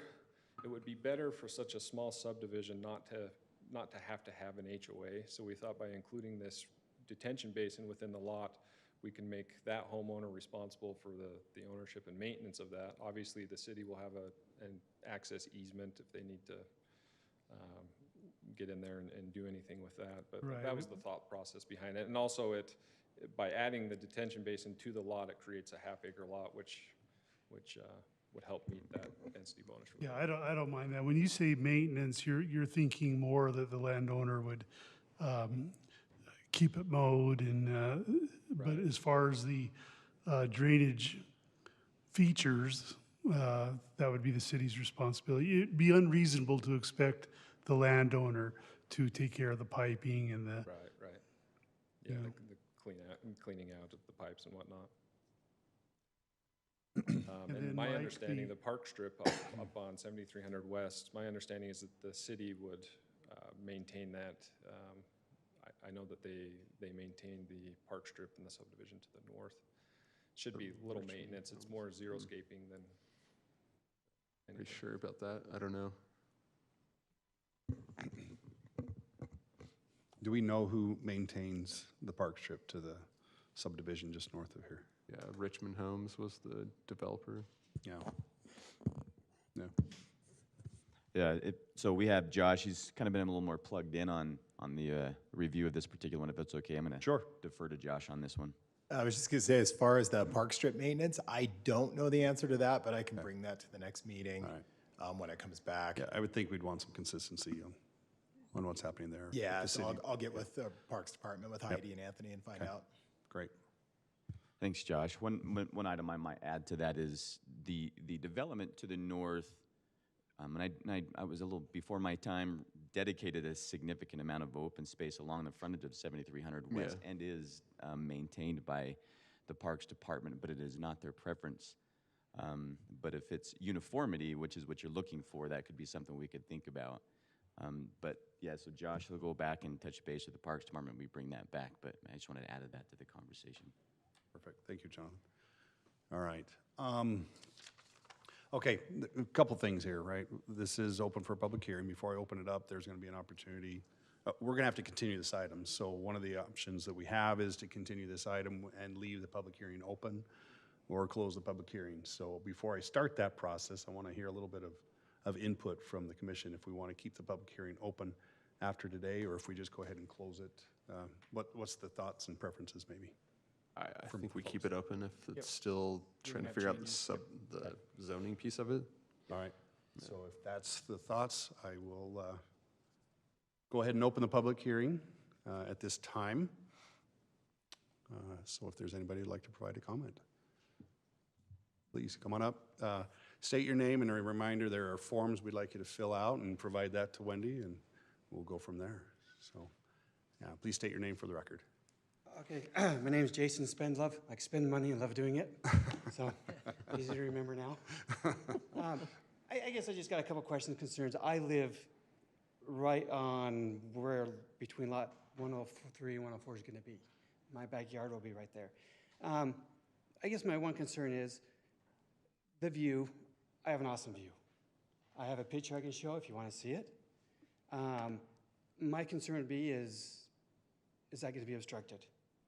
During the 4th of July and all that, I see the whole South Valley. I see all the fireworks. We sit out in the backyard and enjoy it. So that's one concern. My other concern is the horses. I think it's the Rasmussens. I don't know them personally, but they have horses that go into that property and just run back and forth and get their exercise. So my concern would be for the horses and that as well. And granted, I enjoy seeing them, even though I'm not a horse person. I do like watching them go back and forth. And so those are my only two concerns, really. I would really not like my view obstructed. If it is, does it detract from the value of the home? So, because I do know if I eventually sell it, that would be a huge selling point for me to try and get it to be sold. That's it. Thank you. Thank you. Thank you. Oh, I guess another question. Since I did my concern on that, do I have to worry about 4.2? You can take more comments, but we've heard your, Okay, yeah, we've heard it at this time. Comments, I gotta repeat myself. Yeah, exactly. No, yeah, we would recognize that as well. So we appreciate that. There are people that would come up time after time. So yeah, you're welcome to, but you don't have to. It is No. duly noted. No, I just put ditto. Yeah, thank So, you. thanks. Thank you very much. Anyone else? Okay, I'm not going to close the public hearing, but I will close it to comments at this time. And go ahead. I don't know if, Russ, if you'd like to address the comment that was provided tonight or not. Any thoughts there, but you're welcome to provide any additional insight on his comments. Well, the first comment about the views, I mean, I guess it depends. Our streets will most likely be, you know, in elevation pretty similar to the subdivision to the north. The homes, you know, just, it depends on Rambler or two-story plans. Most of our plans are Rambler plans, so that would help a little bit, but yeah, we can't make any guarantees as far as views go or view corridors. As far as the horses, yes, the horses will be gone. I think that some of the neighbors to the south of us lease and run their horses on the property currently, but yeah, obviously that will discontinue. Okay. All right, thank you. This is going to have to be continued, so I think it'd be good to provide some additional comments maybe to the applicant to make sure that when they come back, if there's any things that we can do to help make it smoother when he does come back for approval. Let's provide some constructive comments for him, and then we'll go ahead and have a motion to continue it. So. I would like if they'd be able to keep the 30-acre lots versus getting that one larger lot on the end and then making all the other ones smaller. I think 30-acre lots benefits the whole subdivision. Yeah, I agree, especially looking at the development just to the north. It looks like they don't necessarily have that buffer between that A1 that's right here and this one as well. Okay, any other thoughts? I was kind of thinking with 105, it is interesting that the detention basin is something maintained by the owner, so 20 years from now, he's still maintaining that for all of his neighbors. So, you know, they're draining off to him. He's got to maintain that for whoever that happens to be. Well, it sounds like he maintains the landscaping, things like that, but any piping or anything like that is maintained by the city. Right. Yeah. I think that's the city's preference to have it be a separate lot. Separate lot? Yeah. So. Yeah, we want it to be its own parcel. Yeah. So they wouldn't maintain it, right? So that, Well, Yeah. that, which means. right, Jonathan, so they wouldn't maintain it. Which would the impact the landowner would opportunity not? for the density credit as well. Because if he doesn't have the half acre there, then that does affect the opportunity for the 11 lots. It sounds like you can probably get to the 10 lots, but you may not be able to get to 11 if we don't get all those credits associated with that. So is the, Some other way of doing detention. Yeah. does that affect the side yard setbacks? Are they waived, or how does that work? Yeah, when you look at it, there's no side yard setback from the easement. But So yeah, they could have the easement right up to, or I mean Right now, they're showing it as a single lot, Yeah. not as two separate lots. Yeah, as soon as it's a separate lot, then you would have to have. Then you'd have to add setbacks, yeah. Setbacks. Yep. Well, it's not uncommon to have basins like this incorporated. They're shallow. They should be shallow, right? Only a couple feet of Yeah, this one should grading be on pretty it. small for the number of Yeah, lots yeah. that it's on to. so. But it is an easement, which means you really shouldn't be building a permanent structure over the easement. Correct, So if the side yard setbacks are still a requirement, does that create an unbuildable lot? I think they'd still have the width there to provide it. You just, yeah. But the It still looks proposed like it's about a third of an acre. I was just going to add that the setbacks are measured from the property line, not from the easement. Right. Yeah. So technically, they can't build in that easement, but they can still, the building of it would actually go and end at that easement. Yep, right. So they could to the utilize 96 feet of that width. Yeah, whatever It's hard to tell, I can't. can they store their boats there? Sure. I think so. That's what I would do if I owned it. That's where the water's going anyways, right? Yeah, just don't let it float away. Any other comments for the applicant to help with the process down the road? I think that what you said is, I don't see him qualifying for more than 10 based on, even if they were to extend that lot 106 out, he's gonna lose in that detention basin. That's, because I think the intent is to have more than one. Honestly, I think it's even more than that. I think it's the buffer an entire zone, and this really isn't. And in just one street, I don't know if you're necessarily buffering. Where you're looking at it, this is technically a buffer. The whole area is a buffer from an A1 to an A25 already. So I think 10's gonna, for me, that's, I think where it's gonna max out is at 10, and I'd like to see him stay at these. So isn't he going for zoning of 2.5 though? Right, but he's gotta get the density bonus to get to. Yeah. He's gotta use the density bonuses to get to 11. To 11. And he's probably not gonna get there. I don't know if And he I guess worked with that's my- Steph. He lost because he lost a lot. Like he was going to do a cul-de-sac, right? Well, And cul-de-sac then- would and make it even then- smaller. Put in a cul-de-sac, you would lose area. And I guess I'm tied, I mean, I feel like my hands are tied just based on the density bonus. I don't have any problem with the 11 lots in there based on the lot sizes, but Yeah. my hands are tied based on the lot density. You know, I know we've talked about 825 being an issue, you know, as far as, Well, that's down, you know. the rezone still. No, but I'm just saying overall, the 825 zone is Yeah. hard to work with for a developer was what I've heard, and so it's what we've heard. Because I don't think there's anything wrong with the 11 lots in there, but I think we're tied to it, to the 10 based on the. Yeah, as soon as you lose, as soon as you lose that lot to the detention. Well, that's gonna be hard I for mean, them you could put some improvements on it and get density bonus for it. Well, and again, that's something that, You could work you with know, staff on that's that. out of our hands. I think, I think that we'll let them work with staff. That's on my figuring thought, out is you could do some additional improvements to that area and work out density bonus that way. Yeah. Because I feel like the lots are great size. And so No, we've yeah. seen a lot I of, don't think we're gonna get there with a half acre, though. I don't know Yeah. if you're gonna get there with a half acre. Yeah. In my opinion, so I think there's. Yeah, I other think all of us have, well, bonuses. I want to speak for all of us, but personally, I like the layout. Yep. I like the size. I'd like to, I don't have a problem with the 11, but we're probably not going to get there. So, but if we can get there, there's a way to Then work we'll with support- them. yeah, I think we'll We'll support it, support it. yeah, I would just say talk with staff about if there's any density bonuses for that Yeah, we support this. detention pond, because this is a better subdivision that we've seen. Yeah. Maybe there's 11 micro detention basins. Maybe. Absolutely. There might be an opportunity there. You just have to sell it to the owners that have to have it. Okay, anyhow, we'll move on. We've got other items. Anything else? Nope. From the group? I'll make a motion. All right, Make a go ahead, motion? Lauren. Make a motion to continue item without date, no, without date? You can, yes, without date. Item 3.54, approval of preliminary plat for Windrose subdivision. So we have a motion to approve, or to continue without date. Without by date. Lauren. I'll second. And a second by Jackson. We'll go ahead and call for a vote with Andrea, Yes. Jackson, Yes. Lauren, Yes. Brody. Yes. Daryl. Yes. And Forrest. Yes. Thank you. We'll go ahead and continue that. Hopefully we gave you some good information for you on that. We appreciate that. All right. We will move on to item 3.5. This is the only item on the agenda that is not open for public hearing. So let's see, who from city staff will be presenting this one? It's Mike.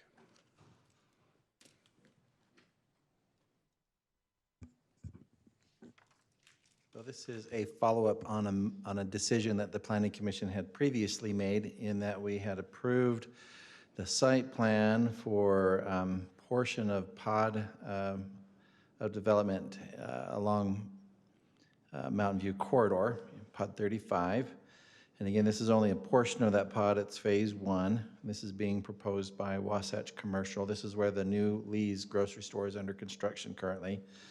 So you can see the Lee's is this blue box called the current phase. They showed the inline stores when this came to the Planning Commission, as well as the locations for 35M and 35N for future pads, but they didn't show us any of the architecture for either one of those pads.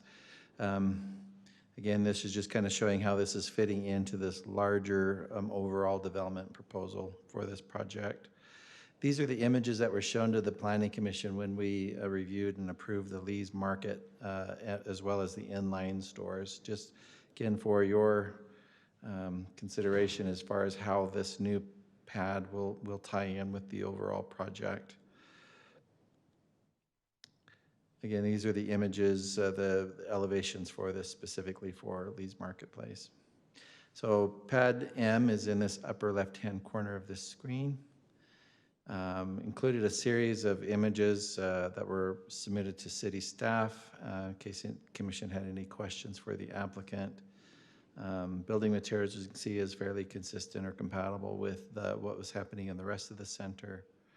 All elevations have been submitted to the Planning Commission for review and comment. Essentially what is requested, the condition of approval from the Planning Commission was that the final building elevations had returned to Planning Commission for approval. So again, these are just all for reference. If you have any questions for the applicant, we included all of the the commercial design guidelines that were attached to the development agreement for this project. And staff is recommending approval for the elevations. Great. Any questions for me Thank at you, this Michael. time? Any questions? Okay. All right. We'll go ahead. Is the applicant here? Like to provide, I don't know if the applicant is here or not. Maybe online. We did provide Online. the staff report Okay. and invited them to either attend in person or online.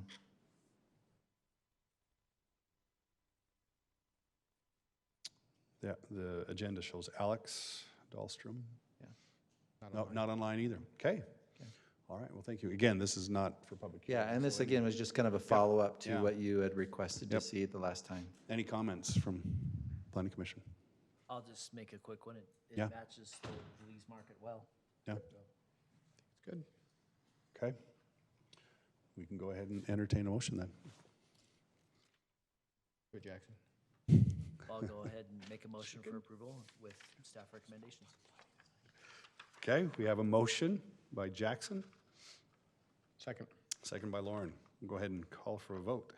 Forrest, Yes. Daryl, Yep. Brody, Yes. Lauren, Yes.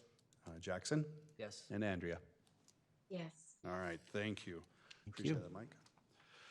All right, we'll move on to our legislative items for the evening. We will begin with item 4.1, which is approval for, or request for approval for the draft active transportation plan. I'm assuming, go ahead.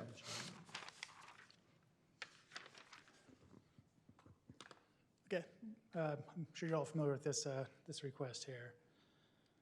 It was presented back in May 6th to Planning Commission. You guys voted to continue the item because you asked to discuss a few items that were brought up during the initial presentation. The item was continued and then was brought before you guys in a Planning Commission work meeting back on May 20th, where these corrections were shown to the Planning Commission, and I don't believe any additional comments were made. Staff has found that it's consistent with the standards outlined in city ordinances. What they're proposing is a plan that provides safe access throughout the city for an alternate method of transportation, and helps with connectivity through of land uses. Staff does recommend approval of the active transportation plan, as it complies with the standards outlined in city code. We do have Bryce and Jeremy here if you have any additional questions, if you'd like to propose. I did bring the map in case you need to point anything out on that, so. The pretty nice colored, consistent map. I like it. Good job, Jeremy. Any questions or comments? I don't know if Bryce wants to make some additional, yeah, feel free, Bryce, go ahead. I'm gonna say I have a paper copy of this because it's kind of hard to see on the screen if you guys want to have a little closer look at it before you kind of get to public hearing or. Yeah. Yes. Okay. Go ahead and distribute.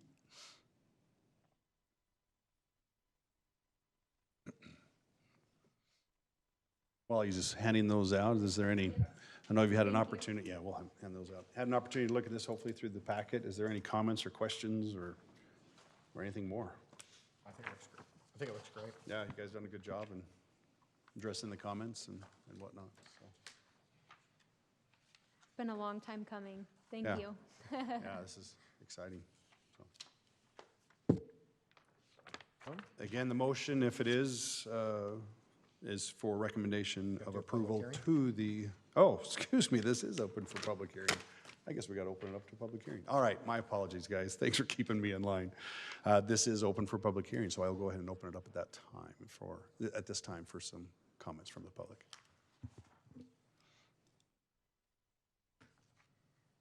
All right, I will go ahead and close the public hearing, seeing that there are no comments. So, any further discussion from the body? Oh, I think we've seen this enough. Yeah, go ahead. Make a motion to recommend approval of item 4.1, approval of the draft active transportation plan to the city council. All right, we have a motion by Lauren. Do we have a second? I'll second. All right, second by Jackson. Nobody wants to talk. I was getting nervous. Man, all right. Andrea, we'll go ahead and call for a vote. Excuse me, Andrea. Yes. Jackson. Yes. Lauren. Yes. Brody. Yes to that item. Daryl. Yes. And Forrest. Yes. Thank you. Here, I wanted more time to look at it. All right, so that goes before City Council for approval now. There will be another opportunity for, I believe, a public hearing at that time. Is that right, Mike? So they'll have an opportunity, if there's any comments that the public would like to make that maybe not here, maybe seeing this later on, there's an opportunity for public comment at that time. So with that, we'll go ahead and thank you for your time. Move on to item 4.2, which is a request for approval to rezone the property, which is what we had just discussed as a part of the preliminary plat discussion. So, that too is also with Sheldon. First, I need to apologize. I actually have the wrong request actually listed on that PowerPoint. So actually, this is a request for a rezone. Oh, request for rezone. Yeah, Okay. I apologize. Yeah. I'm not sure I missed that. Okay. So this is a request for a rezone from agriculture 1 acre to agriculture 1/4 acre. Again, this is the property we discussed earlier. So up there off 7300 West and at 114,000 South. Subject property is currently, with the general plan shows this property this future use as, or its current use as a agricultural residential neighborhood. The current zoning now is A1. The applicant is requesting a rezone to ag 1/4 acre. This is the subdivision we discussed earlier. So what staff has found is the request is consistent with the general plan and the zoning map, as agriculture residential allows for 1.8 to 3 dwelling units per acre. The applicant's requesting a rezone to ag 1/4 acre, which has a density of 1.8 to 2.5 dwelling units per acre. Again, staff recommends the approval of this rezone. Obviously, the commission has, the opportunity to make different requests, I guess, or different conditions. Very good. Any comments or questions for the applicant? No? Okay, this is open for public hearing. We did have a hearing on previously on a similar item, but we will go ahead and open the public hearing at this time for comments. And this one, we will be closing the public hearing when we are done. So, so any comments from the public hearing? All right, we'll go ahead and close the public hearing. Any further discussion? No, I think this ties in well to the neighborhoods to the north and the west. Yeah, I would just advise the developer to work with staff to see if they can get an additional bonus density, maybe making an improvement to the water detention, because to me it makes sense what they're proposing. Yeah, and this is for the zone and not the, Yeah. the zoning, but yeah, good point. Yeah, I love that you're keeping it ag. I think that's key, that we protect that ag environment, so. Yeah. Rather than the R110 that was discussed before, so I think it's great. So I'd like to make a request to City Council for approval of the rezone of property for a subdivision of 11 proposed single families. All right, we have a motion. Do we have a second? Did I say item 4.2? Oh. Sorry. Yeah, item 4.2, correct. I'll second.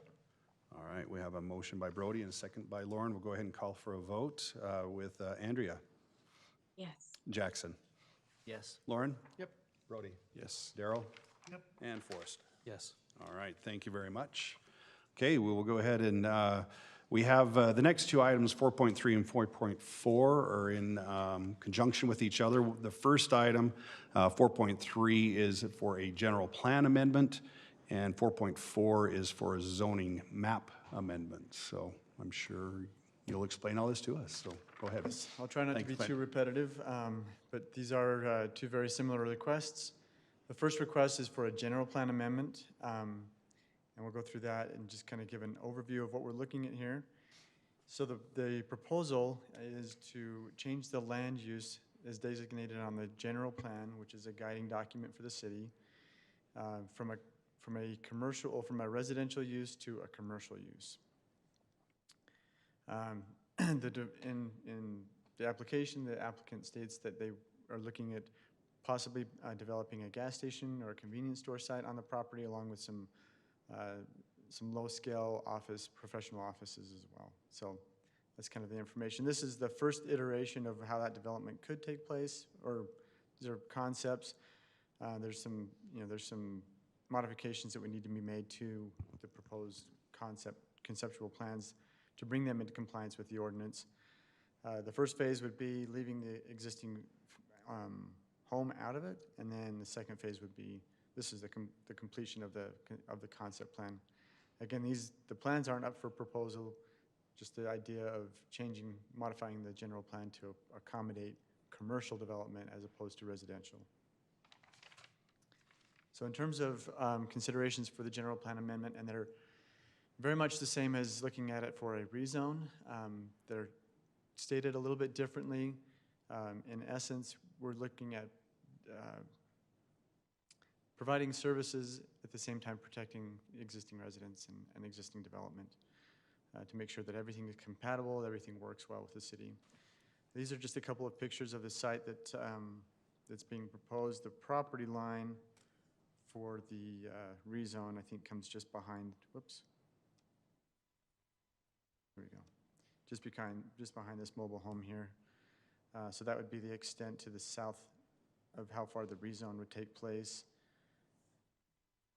And then this picture on the bottom right hand is kind of looking more towards the northeast from the street there. Just by way of information, there was a neighborhood meeting that was held on June 7th. These are a list of the concerns from the residents that attended that meeting. Many of them can be addressed in a future application. Some of them can be addressed in the zoning conditions as well that we'll be proposing tonight. So in terms of consideration for compliance with the general plan, this top figure with the 2025 general plan shows how the general plan exists today. That commercial portion obviously does not cover the entire property. The city is currently in a draft or is in the process of adopting a new general plan. That draft general plan shows this area to be as neighborhood commercial. So that would encompass the entire property and not just the northern portion of it. So the issues that we're looking at are to promote the public interest, conserve property values, avoid incompatible development, encourage appropriate uses and developments, and then promoting the welfare of the city. So in terms of general plan compliance, this site is located adjacent to the Hidden Oaks development, which includes over 1,000 units, which will be developed just to the west of this site. And currently, there's not any services out there that would accommodate or that would service those future residents in terms of convenience stores, gas stations, those kinds of things. It's anticipated that these roads will probably carry a lot more traffic than they are today once that development gets taken place, as well as any development to the north. So these roads will likely see a lot more traffic, and this intersection will probably become a lot more busy, which lends itself to for a single family living on on a very heavily traveled intersection is not typically desirable. So shifting that to a more commercial use is something that makes a little bit more sense. With this application, one of the conditions that staff is recommending is that the rezone not just be open to all the uses in the C2 zone. We'll get into those uses a little bit more specifically in the rezone process, but restricting the uses to only a couple that would be more compatible with the surrounding residential neighborhood kind of accomplishes these items here to promote the public interest and those other things that we're looking at accomplishing with a general plan amendment. In terms of being harmonious with the existing development, as I stated, most of the development around it is residential. There's a piece that's undeveloped to the north that's all included in a commercial general plan already. The zoning protections that would take place with any commercial development include a 6-foot masonry wall between the residential and commercial. If the property is rezoned to a C2, you would have a 15-foot setback from those property lines that would include evergreen trees, and then a 20-foot setback if it's rezoned to the C1. And then as any project comes through here for approval, it is a conditional use for example, for a gas station or for a office building. Those are both conditional uses in the current zoning ordinance. So those would come back to the commission, at which time the commission could look at those site plans and determine what are the impacts that are going to need to be mitigated, so that you could you could address additional concerns from the council or from the commission as well as from the residents at that time as well. So there are a few zoning protections in place in our current ordinance, and then in terms of approval down the road when this development takes place to help mitigate any negative impacts, or most of them. So in terms of adversely affecting adjacent properties, as I mentioned, the uses that we're recommending as a staff to limit this property to would be for allowing a C-store, which more closely fits the neighborhood commercial. We'd also consider the desired uses here is for a professional office, which we would also recommend including. And then there was also a desire, speaking with the applicant today, for like an athletic club, a gymnasium, something like of that along those lines, which we'll leave in the hands of the commission in terms of whether or not you want to permit that or not. So those are that's some of the zoning background that again, we'll mention that in the zoning portion of this. However, given kind of the location of the property, how the future of this intersection will likely develop, seeing a lot more traffic, very much more highly intense uses along those corridors, we do feel like this request to change the land use from a residential to a commercial isn't more in compliance with the zoning ordinance, and we do recommend approval of the proposal to change it to commercial. And I'm not sure if there's a way to do this, but as we're looking at amending and approving our draft general plan, this will become actually neighborhood commercial. I'm not sure if that's something that the commission can approve tonight, or is it just what's on the books today? Based upon what's already vested. Okay. Yep. So, are there any questions for me? I know that was kind of a long spiel. No, that was very good explanation. Any questions? Is the home that's circled in blue right there, is that going to remain there? So, as I mentioned before, and what the applicants kind of described to me, is that will stay in place for a time.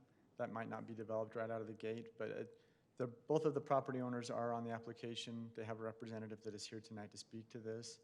So it's unsure. That may stay there, that may not. But if it potentially rezones to a commercial use and they stay there, they would be considered as legal non-conforming. So if they change the use of the property, you would have to meet a commercial a commercial use. So really, if we don't make a recommendation or this doesn't change zoning now, it will automatically change when the new, oh well, if the new general plan, if and when that is approved, it will become. Portion of it. Yeah, right. 'cause it was the whole thing, yeah. No, it was the whole thing. It was that whole area, if I remember right, was in the draft general plan zoned as neighborhood commercial. Neighborhood commercial. Yeah, correct. It so won't that whole change the area. zoning right with the plan. I mean, Yeah. we'd still have to go through a zoning Sure. change. I mean, that would have, the recommended from the general plan would be, but it wouldn't change. Right. I mean, So the recommendation would be in compliance. I mean, this recommendation is in compliance with the With the new- recommendation with the yes. new general plan, I guess is my point. So half of it. Yeah, I thought it was All- just all half of of it. the current does, as half of it. Oh, okay. The current plan has half of it. The future the shows future the whole- shows the whole parcel.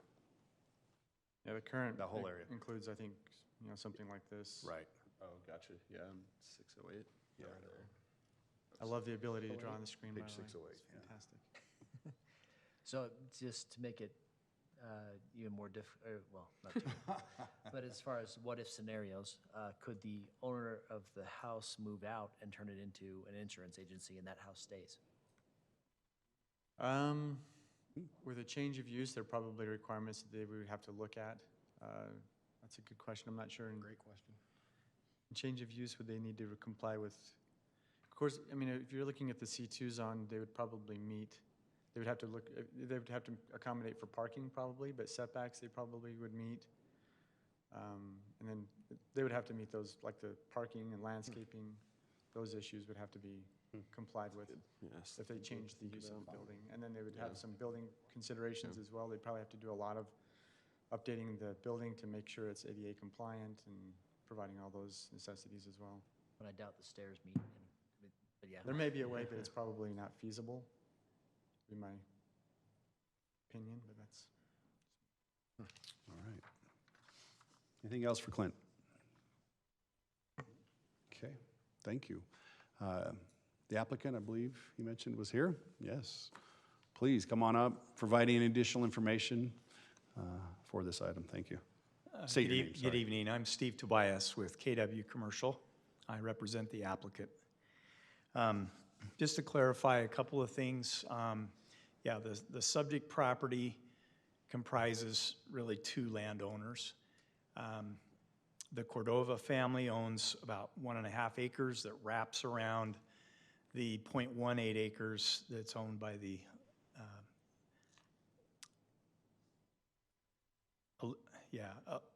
Oliveras family. And Oliveras family plans to remain in their home and for the immediate thing. And so what we've provided is to kind of show a concept plan that the first one is proposing a possible gas station, C-store, with a one-bay car wash on the north end and a 2,100 square foot office building in the southeast corner. And then we've shown kind of as a second alternative is when Oliveras sells their home, then we're easily accommodating and adding to that commercial development another 2,100 square foot office. The Oliveras family will plan to stay there through the rezone, and they will apply for a residential exclusion in the commercial rezone for property tax. So it's not a punishment for them to be rezoned and allow this to be compliant with the future land use plan. We feel like we had a great meeting with our community neighborhood there, and the majority of the concerns mentioned, such as fencing and lighting and storm drain, they're all kind of site plan issues, and what we have at hand here is we're focusing on does it make sense to change the master plan and the zoning to allow for commercial development in the future. And we kind of explained to the group there that specific site plan issues would be addressed with an actual buyer coming in. You know, we've got an engineering proposal here for a C-store and some office. It might very well be Zion's Bank wants a branch there on the corner, and we do some commercial office. Just to kind of explain too, I specifically chose Harriman's C2 zone because it would allow for professional office, the convenience store, and some recreational use like a physical fitness gym. Those are all uses that in other cities that's found in the neighborhood commercial. It's not found in Harriman's right now. It is in your C2. And so a simple solution to that the staff had recommended in the packet there was, you know, they've got a list of uses allowed in the C2 but not in the C1, except for the car wash. You could just include all of those specific uses as being excluded for this specific site because it doesn't fit, you know, to have a brewery or, you know, a alcoholic beverage establishment there. So for the neighborhood use. So in summary, this corner is only going to get busier, and so rezoning it from residential to commercial helps the property achieve its highest and best use, and it is in conformance with your latest master plan showing commercial for this. And so any other questions, I'm happy to answer those. Thank you for that. Any questions for the applicant? All right. You don't have a tenant currently. Excuse me? You don't have a tenant currently under contract or anything, right? I've been asked to market the property. Okay. And so, you know, subject to getting a commercial zoning, then we can take that list of approved uses and go to the marketplace and see who wants to be here. So. Okay. All right. Well, thank you. We appreciate your time. Before I open up for the public hearing, just want to clarification on a couple things. So we make recommendations to the city council. So whatever our recommendation is, the city council can take it or leave it. There will still be opportunities for public hearings also at the city council meeting as well. So this is just the initial step in a process that we're going through. So at this time. So with that being said, I will go ahead and open up to public comment. And again, if you have, please, any comments you make, have in writing and provide it here, and we'll go from there. Hey, my name's Herb Butterfield. I'm representing the Harriman City Irrigation Company and the Rose Creek Irrigation Company in this case. We have right-of-ways that one right-of-way goes through the property to the east that feeds the customer. It goes down through the subdivision to a customer below that, the Ruckert family. Also on the south side or the north side, we've already played on the corner up there with some pipeline. We have a pipeline that comes down the north side of that property as well that would need to be taken care of. We don't have any intentions of ceding right away to that. We want to maintain our right of way so that we can have our irrigation system, take care of our customers. And also Debbie's on the Rose Creek.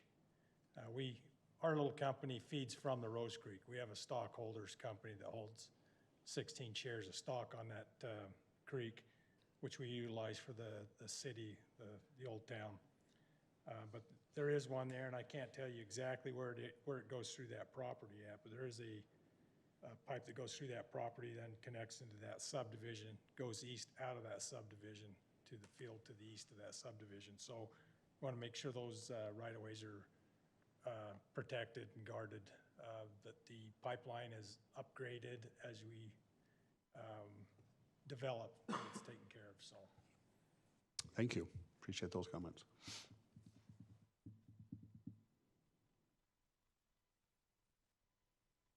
Anyone else?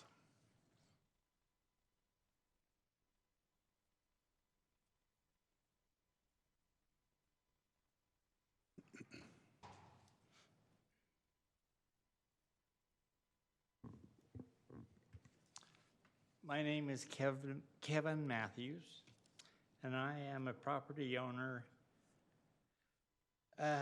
east. My backyard backs up to this development. Okay, I'm on 6367. I do not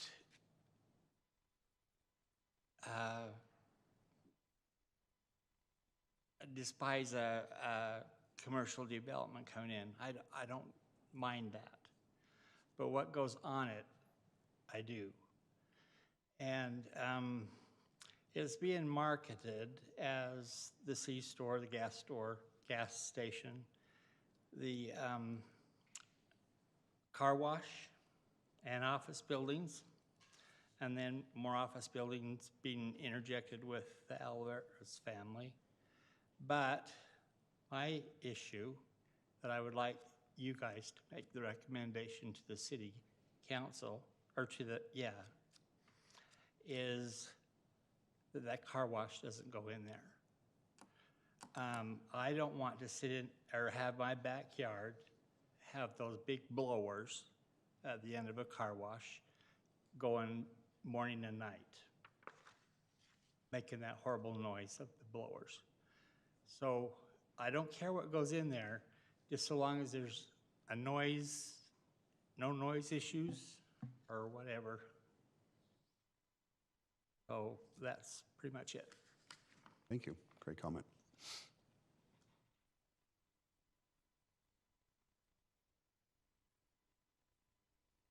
Anyone else?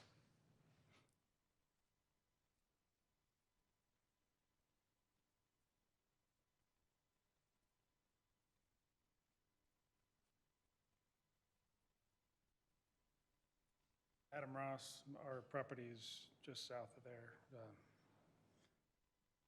You can see our house on there. There's a gas station just south of there. I mean, I know this is not about what's going to be on there, but we're just concerned. This intersection is like extremely dangerous. And I don't know, we're worried about our property value being devalued, you know. Drainage issue, lighting, noise, and things like that. So just wanted to voice our concerns. Hope you consider it. Okay, thank you. Please.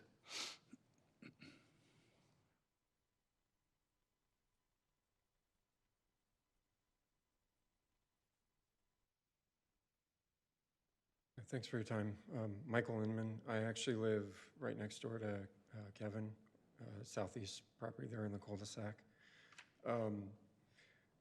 Same concerns that he's got. You know, I'm mostly opposed to the rezone, especially if there's a car wash gas station there. I lived behind one for years and it was horrible.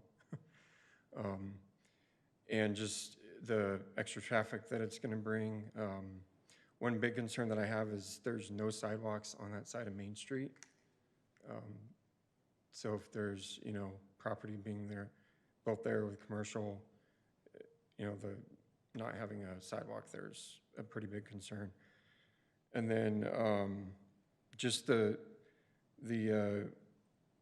trees there that are on all that property right there, there's, you know, they've been there for a long time. And it would be good to be able to preserve those. And then just having, you know, if this is going to be rezoned commercially, being able to have hopefully bigger than 6-foot walls, because that's not real tall when you're looking into a commercial property from a backyard. And so I just, you know, hope you guys consider all those. Thank you. Thank you. Anyone else like to provide a comment? All right, we'll go ahead and close the public hearing. There is going to be another opportunity in the next item if there's any more comments. But I don't know if the applicant or Clint would like to provide any additional insight or answer any of the comments or questions that came up, address any of those. Yeah, I appreciate those comments. I think they're very well understood. In terms of the irrigation right-of-ways, that would be something that we would resolve probably with a subdivision plat for the property. We could put in place easements or whatever protections are necessary to protect those irrigation right-of-ways. In terms of, so a lot of these other comments were with a defined use of a gas station and car wash and those kinds of things. The zone, like I mentioned, the zoning ordinance or the zoning map amendment addresses those a little bit better. But a couple of things that the residents and the commission can keep in mind for this is that this, well, with the zoning restrictions that we're recommending, one of those is that we could exclude a car wash from the permitted uses in this area. It currently is permitted in a C2 zone, but that's not one of the uses that we're recommending for approval. We're just, as a staff, we're recommending the gas station and then a professional office use. Only those two uses out of the C2 zone would be permitted here. So if we restrict that and keep the car wash out, that would make it so that couldn't be located on the property. And I think there's plenty of gas stations out there without a car wash that would still be interested in the property. Sorry, Clint, along those lines, is there, with these requirements, are there noise, ordinances and stuff that have to be met as well on these different zonings? I guess I'm curious, the city, right? Yeah, the city has in place, provisions to mitigate nuisances, noise, odors, those kinds of things. Those are already included in the not necessarily in the zoning ordinances, but in other ordinances through the city to provide those, set to public safety and protection, those kinds of things. So perfect. Yeah, I did that mostly so kind of educate that there is opportunities for that. Right. So if there requirements that they would have to meet. Yeah, if it becomes a noise issue that that the gas station is emitting more noise or creating a public nuisance, then the city could go and mitigate that without having to come through a zoning process. If there was like a car wash, can we orient the building to have the exit be towards 6400 or some kind of restriction? Right. And that's something that's in your court. If that's something that you would like to entertain, you feel it would be beneficial, that is something that you could potentially allow. And then another consideration is when an application comes before the commission, it will have to go through a conditional use permit. And a conditional use, the things that we're looking at is how this affects the neighbors. What are some mitigating factors that we can put in place that would protect adjacent property owners in terms of noise, sound, lights, all of those things that will make the development more compatible and less intrusive onto the adjacent neighbors. So if that does happen, then those kinds of issues will come back before the commission for consideration, and those things are things that we can look as a staff. And with the experience that we have, we can provide some direction there as well. And then in terms of the sidewalks and other on-site improvements, those will also come as part of the commercial subdivision for the property. All those things will be put in place and taken care of there. Okay, thank you, Clint. Appreciate that. Any other concerns or any other questions? concerns? I don't know if Steve want to provide any other additional. Okay, perfect. Thank you. All right, any discussion from Planning Commission on this? Maybe just as a quick thought, I always liked the idea of having commercial space and getting revenue for the city, but at the same time, when it wasn't planned before the residents were there, I always want to approach it very carefully. Right. Yeah. So I like the discussion about in fact, that was my very first thought, was the car wash before the comment came up. Those can get loud. Yeah, totally. So, Well, the new car washes, they go a lot faster than those single cars. I don't know how many people would want to wait in line for, anyhow, how viable it would even be nowadays, so. Jonathan, what's long-term? I mean, what's Main Street? How far out I know we just kind of got brought up earlier. How far out are we on Main Street and developing sidewalk on both sides down this far? Is that a ways down? Main Street development. Main Street development? Timing, yeah. Along the frontage of, okay, so there's a couple portions. Along the frontage of this is a different phase of construction for Main Street.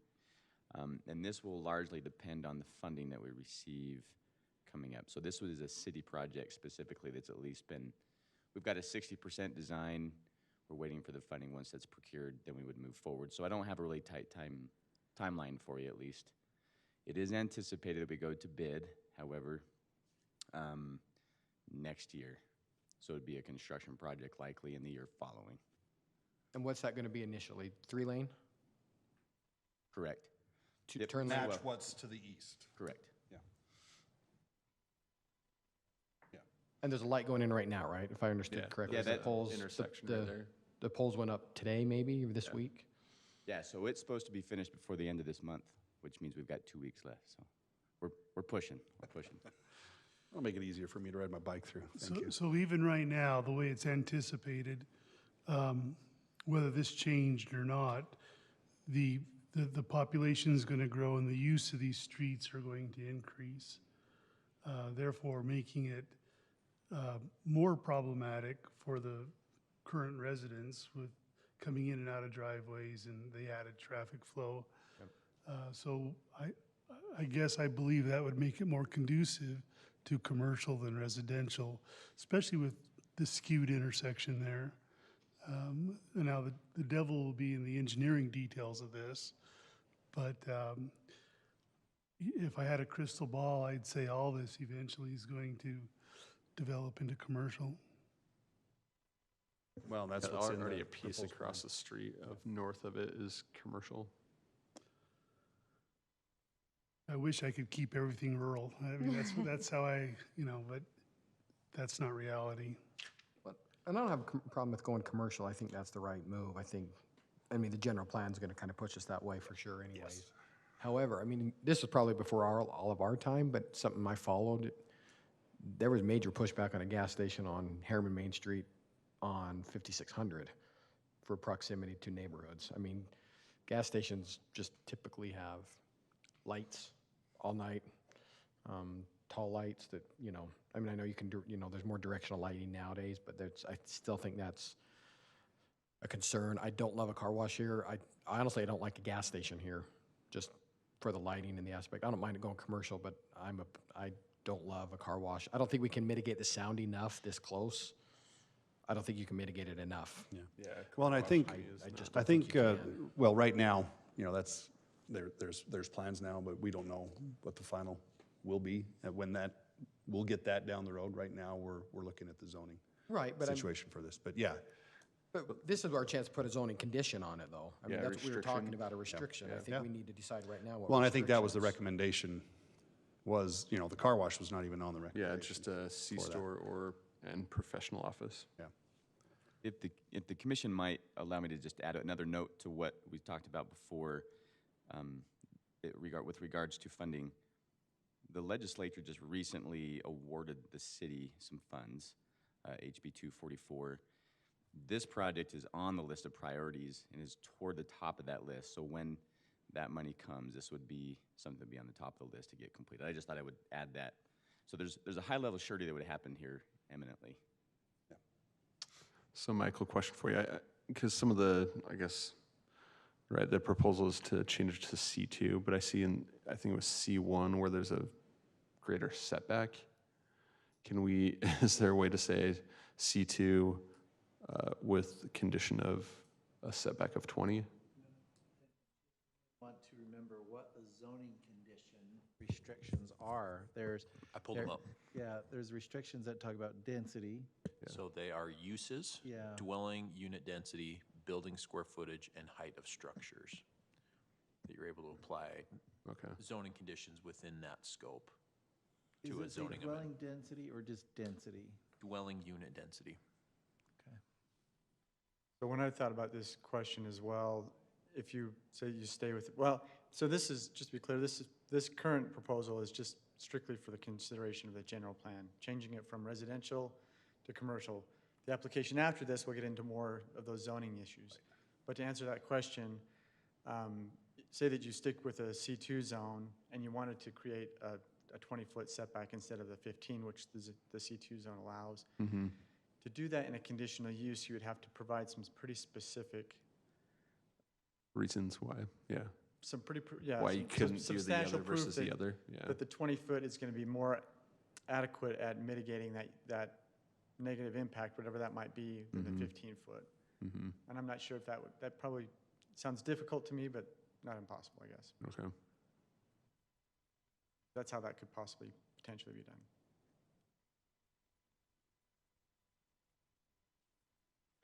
I mean, this intersection to me makes sense to be commercial. Yeah. Andrea, go ahead. I was just gonna say, I agree with Lauren, and I'm wondering if maybe we need to review, just when I think of like neighborhood commercial, like a gas station and a car wash, those don't really fit in. So I'm wondering if maybe we need to review what we allow in the C2 and the C1s, like maybe go over some of those uses and see if there's some things that need to be changed. Well, and now, with the new general plan being neighborhood commercial is maybe more appropriate to look at. Yeah. That's my thought, is that maybe this gets put off until that new general plan comes, and then there's more specifics on uses that are allowed within that. Can we do that, Chase? We do have an application, you have to make a recommendation on it, either But we could recommend denial recommend denial with- or approval, right? Yeah. With That's the where we're hope, kind of with the recommendation they come back. Right. That general, because we're anticipating that general plan this summer, right? Hopefully. I mean, hopefully within the next month. So I've had meetings with our consultant. We are on for, not the July 1st meeting, but the 15th is when we're scheduling that public hearing on the general plan. Now, you may not make a decision that night, but at least we'll have the draft plan and a public hearing on it. And again, we're making a recommendation. City council's going to do what city Right. council does. So, but yeah, we need to make it clear where we're, and then the city I'm council. trying to think through this. So if we're general plan first. Well, I'm not opposed to a gas station. Yeah, I'm not either. I'm not either. For the location. I am opposed Just to- restricting- I'm opposed to a Well, car and- wash. Yeah. There is a gas station exactly at the next major Holiday. intersection south of that. Yeah, Yep. Block and a 134. half away. Yeah. But it's really busy. But I think what's coming in west of that area is what we need to support. But I like the idea of changing this to commercial. It is kind of a hard spot because we do need services over there. But at the same time, I look at the properties that are currently there and it almost pains me to turn this into commercial because they're fairly large lots and it will change that area. Well, and I guess this first item, right, 4.3 is to the general plan amendment change to a C2, which is then going to get it in line with what the draft general plan is at this point. So it's not, I mean, we could wait, but it's going to See a happen. So let's just Yeah. move it forward. And I mean, this particular item, we can have further discussions on the rezone in 4.4, Yep. is my point. 4.3 is kind of advancing it to get to the point where it would Zoning be piece. at the general plan, the proposed general plan. Yeah, to me, it makes highest and best use for that intersection. Just that home on the corner is Yeah. dilapidated and damaged and a lot of things going on there. Yeah. And I know what you're saying, Andy, and I'm not trying to argue, but if the new general plan calls for it to be neighborhood commercial, do we want to recommend it be C2 now? Well, we can make, You see what I'm saying? put it as I zoning do, restriction on but it. the restrictions come, I think, also as a part of Right, but the I'm just next saying, item. I would like to see it be neighborhood commercial. Me personally, that's me speaking. I would like to see it be neighborhood commercial. That's what I would ideally like. So I don't know that I want the general plan to be changed to C2. Well, what, I guess, is there a, Because the general tell us plan. the difference maybe between For the us, neighborhood. for us newbies, can you explain Yeah, There's a residential, different, commercial? one is zoning and one Clint is. did point out an important point, and that was that this application is for an amendment to the general plan, and that the subsequent application would be for an amendment to the zone. Yeah. So yeah. what we have within our general plan designations is not neighborhood commercial. Right. It's simply just commercial. Right. Yeah. And so a separate application, which has already been made for the rezone, would be one where that discussion, I think, would likely be more appropriate. Correct. So can we, and so that's, I just want to make sure, so even if we recommend approval of the change to the general plan, we can still eventually come back, neighborhood commercial, we can deny, we can make a motion to, am I making, do you see what I'm saying? Well, like the neighborhood commercial is a generalized zone, right? It's not, because the zoning's C1 or C2. We don't have a neighborhood commercial zone. No, that's not. That's just the currently- general plan, generalized Right, that's in the- concept. So the neighborhood commercial's in the draft commercial, or the draft general plan. Yeah. So you'd be changing, in the general plan amendment, you'd be changing the designation of the property from residential to commercial, as we currently have on Yeah. on the books today. Yeah. And then the rezone, where, the concerns of uses and setbacks, and that can be addressed in the next discussion. Right. Right. So, yeah. I'm just, that I guess helps I'm or just not. trying to make sure we don't, Yeah. we don't go down a road that is different than what we would like it to go down. That's all I'm trying to make sure. That makes sense. And as part of that, as part of the zoning restrictions, you could restrict uses in the C2 zone that you felt were more compatible with a neighborhood commercial type of zone. Yeah. Correct. Yeah. Yeah. So, yeah. Is what, So then, yeah. In which is item what 4 we as a point- staff have tried to C-store and- kind of accomplish. Right. Professional office. So in 4.4, you can make the recommendation, whatever it may be, to be more in line with neighborhood commercial at that point. So I know I'm jumping ahead, Yeah. and we're talking about the next That's okay. one, but I guess I'm trying to get a feel for what we want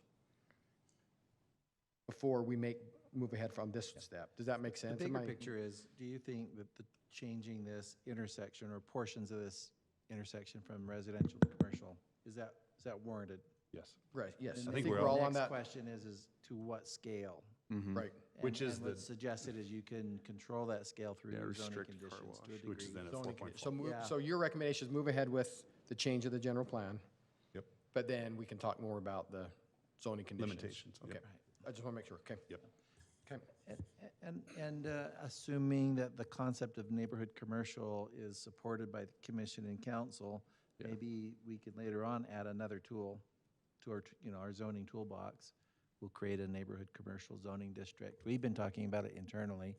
We think that would be a good Yeah, tool so to there's have that we don't another have, but, layer. yeah. Okay. We ready for motion?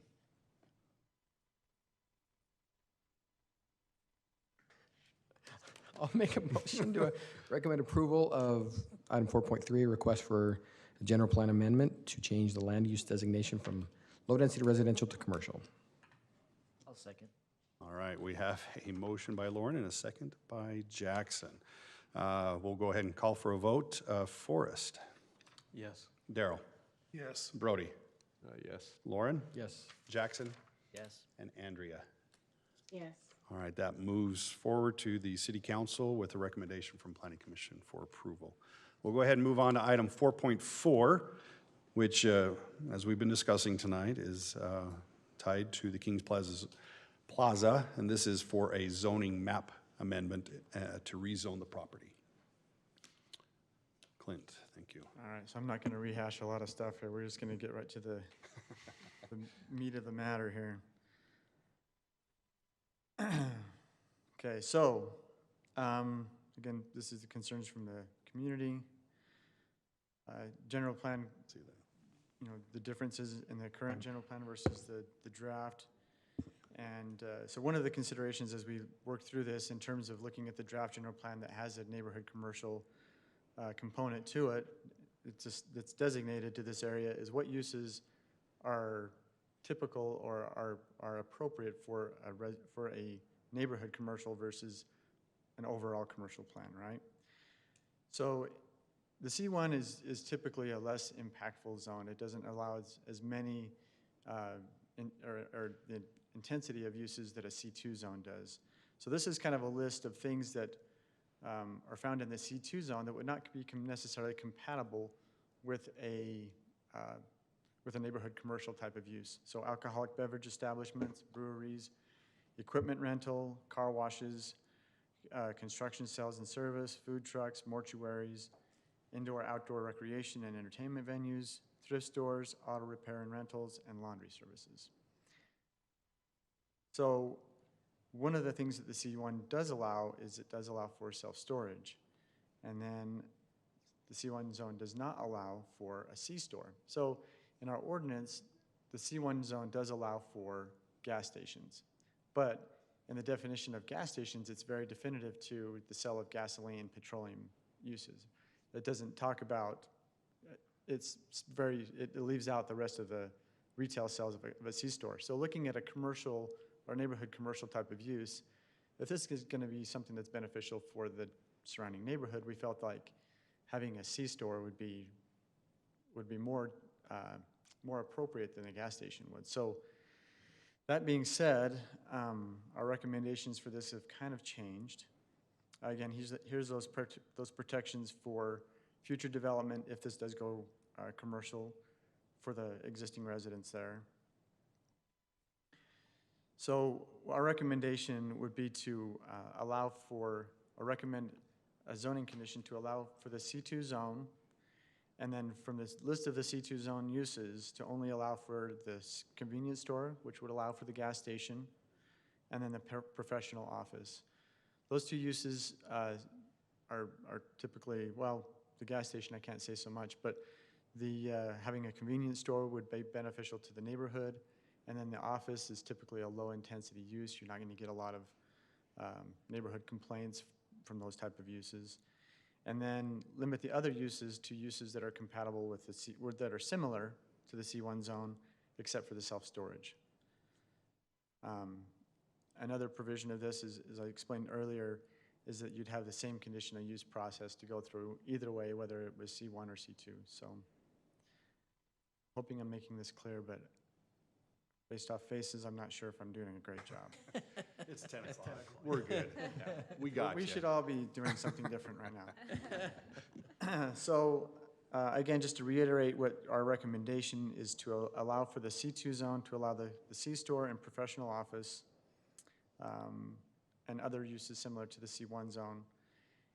And these are in accordance with what Chase read earlier. So the options for zoning conditions are uses, density, and building size and height. In this provision, we would be looking at uses specifically. We can't regulate setbacks. If it came through a conditional use, you could probably find grounds to require a higher fence, maybe from a 6 to an 8-foot masonry fence instead of just a 6-foot that's being that would be typically recommended or required by ordinance. So with that being said, we feel that with these recommendations for the C2 zone with the conditions that we talked about so restricting the use to the professional office and the convenience store, that's more compatible with the general plan now and for especially the draft general plan as we look at neighborhood commercial zones and then in compliance with the current zoning ordinance as well. So any questions on that portion?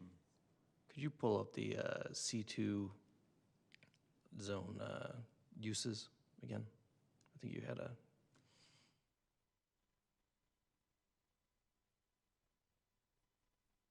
So by your description, all these things under C2 would be allowed on that site? No, these would not be allowed. So all of these so with our recommendation, you'd be limiting the uses of the C2 zone to specifically the C-store and the professional office. Also, all of these others would be restricted. Okay. That's the proposal. All right. Define a C-store. Is that just convenience store? So a convenience store is defined by our city ordinance is retail sales of food. So it's like your typical, Maverick or Holiday Oil. You have food, gas, day-to-day needs. You'll find automotive stuff in there sometimes, or just things that you would need on a regular basis. Gas pumps. Do you have to have all those items to be considered a C-store?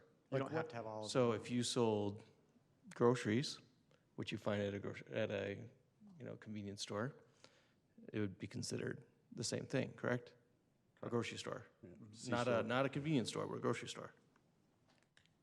Because you don't need gas. You, So it you just said also- you don't need all of Right. them. It also restricts it to 5,000 square feet. Okay. So it'd be a very small grocery store. It'd be a small grocery store. So that would be a convenience store essentially. Sure, okay. Could you That's why it's do convenient, like it's small. I'm not trying to guide anybody anyway, but like a Family Dollar? Like I saw Family Dollar in Helper, Utah this week. I was in the middle of nowhere on Highway 6 and just. I think it was probably bigger than 5,000 square. No, they're not big. They're not, Family Dollar's not making big stores right now. Yeah, they're pretty small. I mean, is that a C store? I'm just, I'd have to look at our zoning ordinance a little bit closer. I think that probably would fall under a different classification. I guess I'm nervous about restricting it too much. But at the same time, just because we're, personally, I'm trying to get away from a gas station. I don't want to restrict it too much. You see what I'm saying? I don't want to restrict them to where that's, Right, we want to be clear, though, of Right. the types of, commercials that we But want. I don't know those that, uses, personally, yeah. I guess I don't know that a C store will survive. I mean, there was a thread this week around, this new 7-Eleven near my house is struggling, and they have gas, and they sell Slurpees, and they're struggling, right? But I mean, it's struggling, so I just don't know if a C store, a standalone C store will do well out there, so I don't want to limit. I want them to be able to go out and market this. If we're going to make this commercial, I want them to be able to go out and market this and be successful and not just be a, Well, I've got kind of a thought that I wanted to ask. What is the ultimate size, and this is probably an engineering question, what's the ultimate size for Rose Canyon Road when it gets upgraded? Good, yep. 64. So, or 6400 West, Yeah. what is that going to be? 6,400 west? Well, Rose, does it go south? Yeah. That's going to go up from Main through. Street? Does that go further north? How big does Yeah. it get when it gets rebuilt? Stand by, let me grab the transportation master plan. I'll get right back. Oh, please. You don't have it memorized?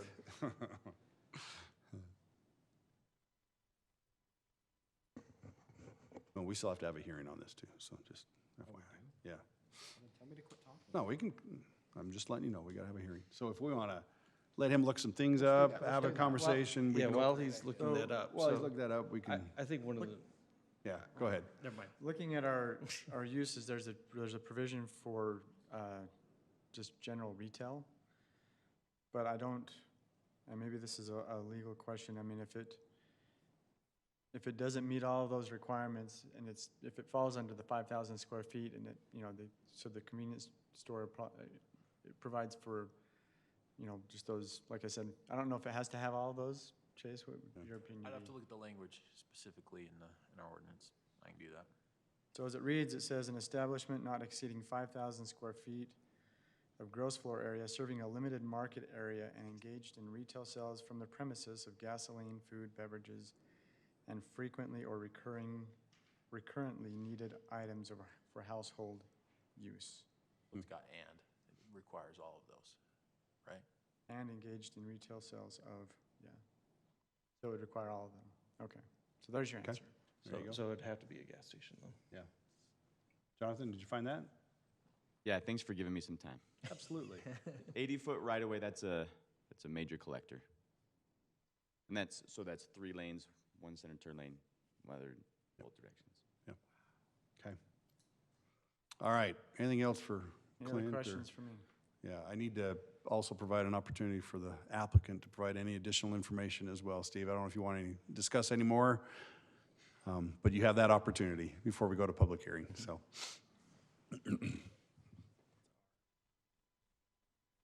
I think the list that he's provided here, the staff, we could live with, so we'll take away the car wash. Very good. Thank you, Steve. Appreciate that. All right. As mentioned, this is open for a public hearing, so I will at this time go ahead and open. If there's any additional comments that anyone would like to provide on this particular item for the rezoning proposal. Okay. Oh, somebody was standing up. Are you wanting to make a comment, or are you? Okay. I will give you that opportunity. You can fill that out after if you'd like. We can go ahead and make the comment, and then you can fill it out and give it to us after after you're done.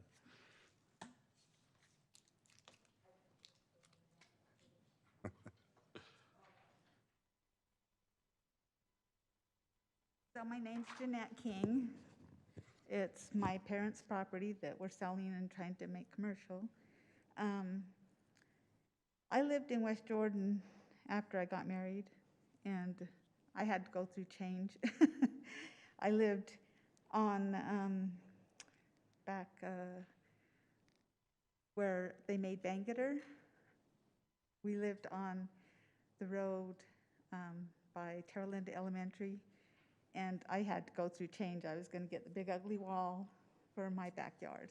So we thought, well, we bought the property for the big open fields, which everybody loves. That's why we lived out here in Harriman. My parents bought out here. So everything changes. And so that's why we were wanting to put a car wash, gas station, convenience store there for like all the Kennecott guys. My husband was, there's generations and generations, my family, my dad, my brothers, my father-in-law, everybody's worked at the mine up there. And a lot of the guys from the mine say, if you do something with your property, will you put a gas station with like a,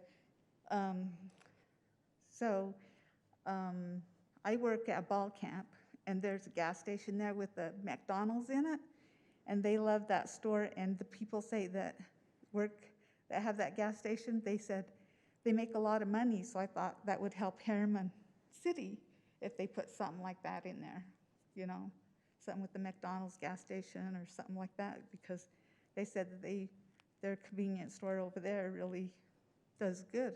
So I just thought I'd bring that up. So Thank you, Jeanette. that was mine. Thank you, Jeanette. Yeah. So you're welcome. Thank you. All right, anyone else? Okay, thank you. We will go ahead and close the public hearing at this time. All right, we've kind of hashed this out a little bit. I think the staff's recommendation is, what was that again? A C2 with zoning conditions was the recommendation that they have. Any other? C-store and professional office, and then restrict self-storage, right? Yeah, so you say the recommendation, C2 with zoning conditions. We don't have to specify what those conditions then are, or would we have, I mean, okay. I just want to make sure if that's your recommendation, and if that's Now, the the council recommendation can of the council. obviously yeah. modify what zoning conditions Right. you recommend. Yeah. But yeah. Thank you. There's the slide. Okay. That's the staff recommendation, so.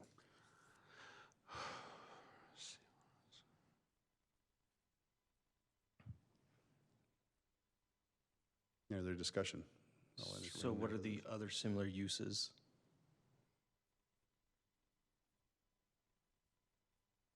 I mean, are we tying them just to a C-store? That's my concern. Are we tying them just to a C-store? Well, and professional. And office. professional office, but then it says, and other similar uses. So what are those similar uses? Self-storage, which, yeah, can you show us what the other similar uses are so we know what they are?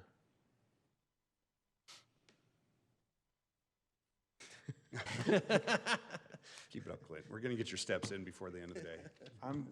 It's not steps on mine.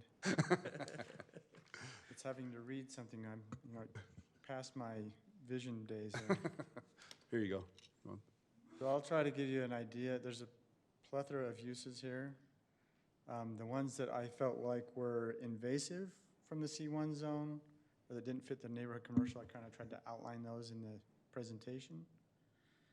But I'll do my best here and scroll down and give you an idea of what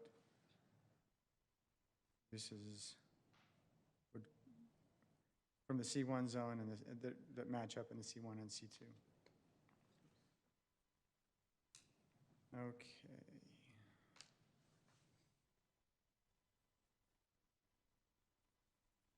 So an animal care service, it's like a veterinarian's office or something.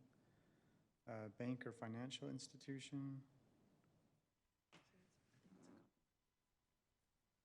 Bed and breakfast. Business services is a conditional use. Daycare, preschool, fireworks stand. We don't want that this year. No fireworks this year. Center. Yeah. A gas station.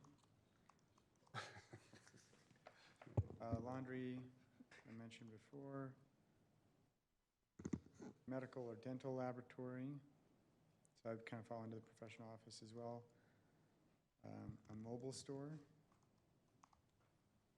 Parking lot, personal care service. So what you're saying, there's quite a few options then. They've got, Yes. Yeah, I mean, the ones, like I said, the ones that I felt like were gonna have a negative impact, I tried to outline those in the presentation, but I can, we're in the R's, so we're almost to the end, I can keep going. and like I said, my only point was I don't want to zone something commercial and then make it to where we can't get that revenue, to where the landowner can't move on it and do something with it. We need that. If we're gonna make it commercial, we need the revenue in the city. Yeah, So I and just want to even- make sure. Even retail general is permitted there, so they Retail could do general. something more than a C-store. If they're think we okay should with that. outline these though, so we're not allowing other things that we don't. Oh, want. absolutely. Yeah. So if there's any uses that, so for example, with the self-storage, that's Mhm. permitted in the C1 zone, Yeah. but it's not in the C2 zone, so that use would not be similar. Yeah. So that would not be able to be carried on in the C2 Okay. zone with the zoning conditions. Gotcha. So do you think this recommendation as we're talking are we gonna be covered? Not gonna be a loophole down the road? I think that's why we need to say, we want a C2 zone, and then restrict it to a C-store, professional office, then C1, restrict self-storage, and C1, allowable uses are animal care, bank or financial, business service, daycare, medical or dental, professional care, service, and retail general, and spell those ones out. Well, 'cause that's the other similar uses he was just pointing out, right? Well, I guess we're saying restrict, I guess it's just not self-storage, but everything else, including self-storage, besides those ones that we're allowing. So what are we recommending, C1? Is that what we're recommending, is C1? Well, we're allowing certain uses of C1. So the C1, so the recommendation would be to rezone to the C2 zone. C2 zone. And from the With C2 conditions. zone, you'd be picking out gas station or Okay, we're going- convenience okay, store these are two, okay. and think we want them. professional Okay, office. that's where, okay. And then any of the other uses that are similar or the same Yeah. as the C1 In zone. C1, which were animal care, bank, financial, business service, daycare, medical, personal care service, and Yes. retail Okay, general. just do it then, make the motion. Well, yeah, I mean, you could, it's, C2 plus those. is this. Yeah. Yeah. Just, I mean, Well, I don't want to say with other similar uses, because that's generalized. other similar uses in the C1 zone, so what he's saying is, Yeah, I that But I are think similar what Brody's between saying is C1 and we he's wanna- C2. covering it. He's trying to cover our, Yeah, so they're not going to come back and do a use that So- we don't want. so it's our interpretation, not some future, All right. I don't care. Go ahead. All right. future attorney We're good. interpretation. Let's do it. All right. I'd like to request, I guess, is it an approval or recommendation? Recommend approval to the. Recommended approval to the city council for item 4.5 zoning text amendment. Oh, sorry, 4.4 with the following, allowed C2 zone with the following uses, C-store and professional office. And also allow C1 with the following uses, animal care, bank or financial, business service, daycare, medical or dental, professional care service, and/or general retail. Maybe you can add an emphasis that car wash is not allowed. And restrict car wash. Okay. Great. Get We all have that- a, Did you get all that, Wendy? have a recommendation from Brody. Do we have a second? I'll second that. A second from Jackson. Thank you. We'll go ahead and call for a vote. Andrea? She's still with us? I'm here. I'm just, I don't know. There were some things that I'm still wondering about, like the thrift shop, why that wouldn't be. I don't know. There's a couple of uses that I'm not sure of, but I guess yes.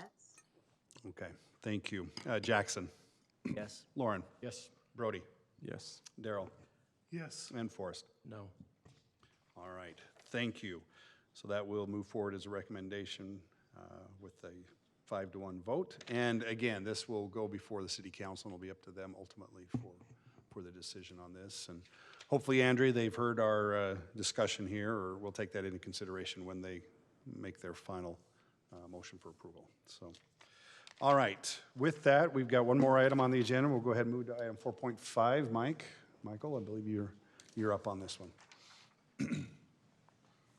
And this one is up for a public hearing as well. Maybe that's why everybody's This still here. is pretty straightforward. We introduced this to you just as a kind of a correction, a text amendment that we saw in our zoning code.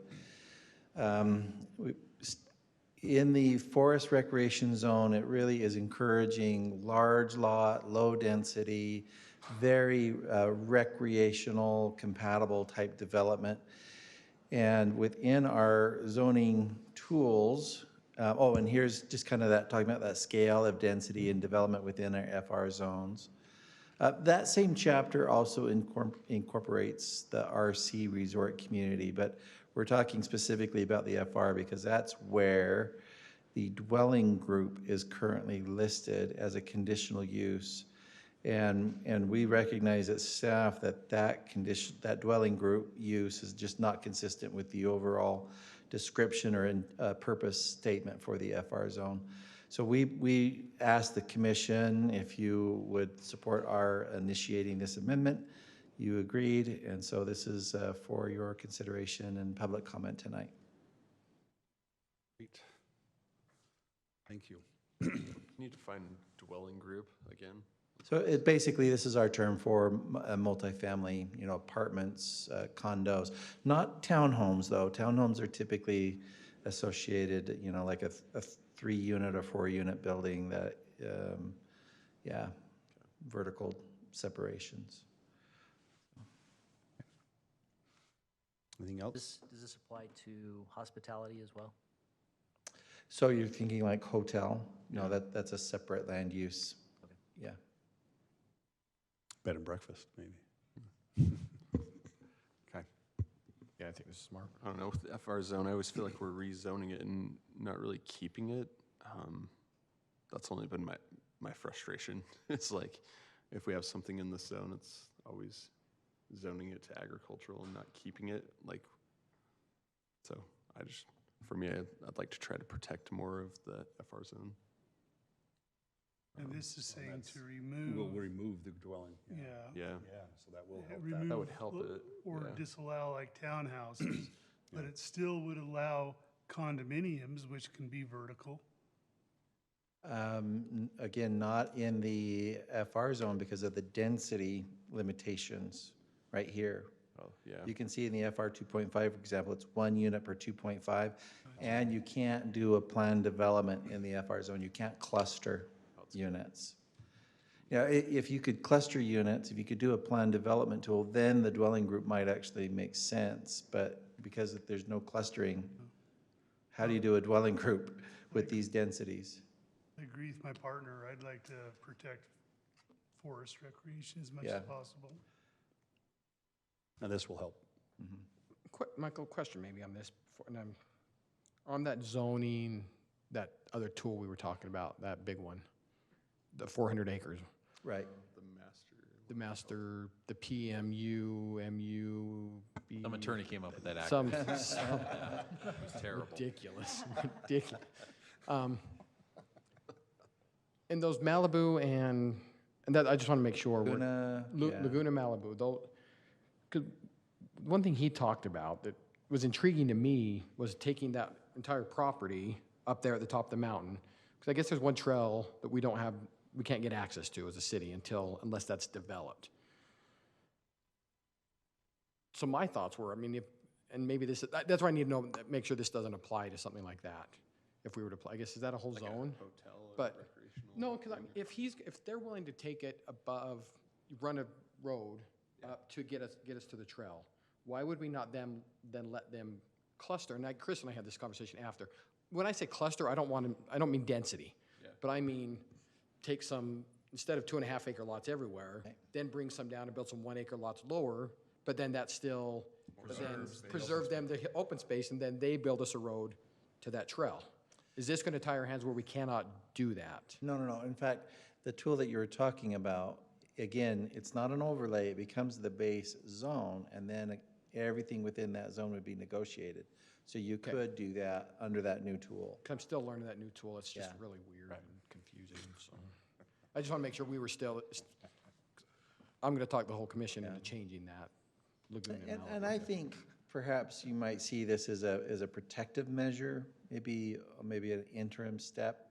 I mean, clearly, we know that we have been working on providing more infrastructure that will allow for some additional development along our southern edge. Again, outside of the 30% slope, so we're just still talking about property that is developable by Harriman City standards, but it doesn't have water, sewer, streets. And we're gonna start seeing that as these water systems come online. But the FR zones are primarily layered into those parts of the hillside that are that 30%, hillside overlay. And I think we probably need to have another longer conversation about how do we actually encourage, recreational compatible development in that area. I think right now we're saying this is kind of a chink in our armor. And until we have maybe that larger conversation, we just don't want to have an opportunity where somebody comes in and takes advantage of this. I agree. Especially where it's not consistent with the other kind of zoning standards. It just doesn't really fit the way we've structured that zone right now. Okay, I agree. I think we take it out. Okay, great. Thank you, Michael.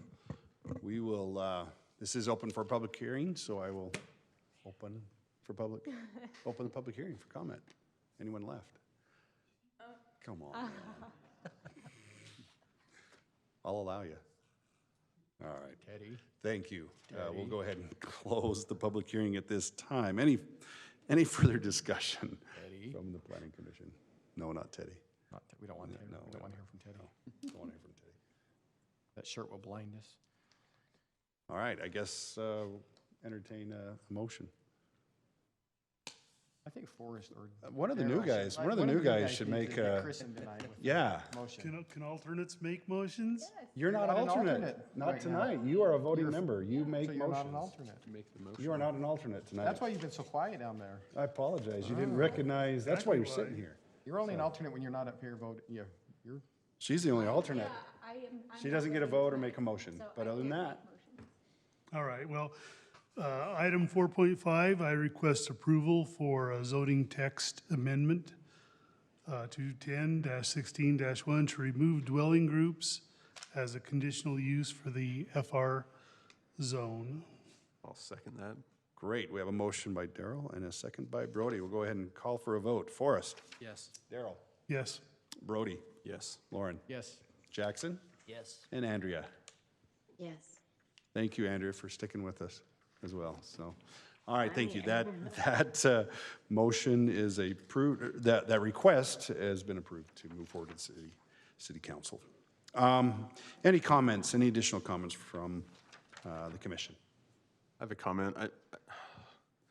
It's a little tough for us when we have these master development agreements, and it feels like the number of units approved is higher than what's can even be built out, right? And so then what we hear is, we have all these extra units, we're not developing them, therefore we're helping you by not bringing density, but then there's other restrictions where they can't do that many units, so it's a little confusing because I feel like they use that against us when we're trying to negotiate certain things as they're gifting us units, if that makes sense. So just, I'm a little confused about how that is happening where they have all these units, but their density doesn't really allow them to have those units. So that would just be something I would want to look through and make sure we're not giving them that advantage over us. Well, and that discussion's going to get a lot bigger with Olympia. Yeah. Yes. Okay, my comment for the night is I'm frustrated with the deviation from standards. And I feel like it's coming to us, and then we have problems in the city already with parking, and we're gonna have the exact same thing over in this area, and there's nothing we can do about it because the deviation from standards is approved. And I think that, I'm just frustrated with it. Well, and I personally, I like to empower the staff to make those decisions. You know, really, they're the experts for us, and so they know a lot more of the ins and outs as to why decisions are being made and things that way. So I definitely like to rely on engineering and planning and folks to help us, you know, with those decisions. And obviously that was approved, and hopefully there was a good reason, and we trust that you guys are making the decisions to protect the community as well. So yeah, I recognize the frustration, but there's a lot I know that has gone into this work. But I guess I disagree with that. I would rather, for deviation, I think it should come to us. That's where I completely, I know they're the experts, and we take their opinion into account. Yeah. But I think that's where the deviations honestly need to go before the public. Like, well, because I think Adam always says it best. Like, if there's going to be a deviation or an exception, what's the benefit to the city? And in this instance, there was no benefit. There's truly no benefit to the city for this deviation. There's just not. There's not. I mean, this is just houses in a. Yeah. Which is maybe it's the So park. the commission but I has don't know. had 2 different projects that had deviations in it, right? One was for James Horsley's project. You know, obviously not a plan development, not a master development agreement. And tell me if I'm wrong, Jonathan, in that particular case, you made that deviation was a recommendation to Planning Commission?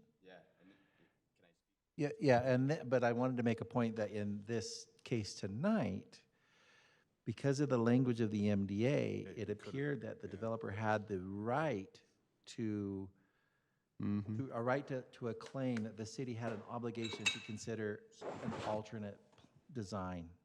It was anticipated in the development agreement that there would be new cross-sections developed for this project. I can tell you that and I hope I conveyed this, what got approved was not their starting point. Right. That was not what they wanted. Absolutely. And to a large degree, it wasn't what I wanted. Yeah. But it was that kind of that classic middle ground, and maybe that was the right answer. I mean, that's kind of where I was at. I started way over here saying, hold to the city standard, absolutely. Like Lauren's saying, what do we get out of it when we compromise? I've been trying to say that, like, if we're doing planned developments, we should be getting something better in the end, right? That's the whole objective. Unfortunately, the language of that MDA, it looked like if we had played tough ball, we would have ended up fighting it out legally. And that's an important point that I just wanted to make. I think the frustration is totally understandable, and what we got out of this process was not what was absolutely best for the city, but what they initially proposed is something that they potentially could have built by right under the development agreement. Right. And the benefit, there is a benefit. It's coming with that park. right. It's not, we didn't see it tonight. That park is a benefit. I mean, that regional park is, I mean, if we can get what South Jordan's getting right now out here, true, I mean, that'll be huge. And if you build some soccer fields, even better. Well, you know, and thinking about the MDAs and stuff like that, when they're first implemented, they're not doing site plans for the entire thing. Yeah. And so there's a lot of design tweaks and things that need to happen to make that work, because usually they're made off of whole percentages, correct, of the square footage of the lots. Now, maybe the commission's position might be, maybe you would have rather have seen more asphalt and you would have given up sidewalk on one side, or maybe you would have rather seen more asphalt and get rid of the park strip. I don't think so. I just felt like. I see that gigantic park. I see that huge park, and I'm just like, okay, they could use some of that park to make the roads wider. But I think we need both. We need sidewalks and parking. So that was hard for me Right, because again, this was we're that. repeating our mistakes that we vowed to never make again. And I think you made a valid point too, though, that the developer kind of tries to put the blame, that, we're giving you so much more than what you asked for. And, we literally just have to ignore that entire conversation, because it doesn't matter that they've given up a certain amount of lots if it doesn't meet our standards. Right.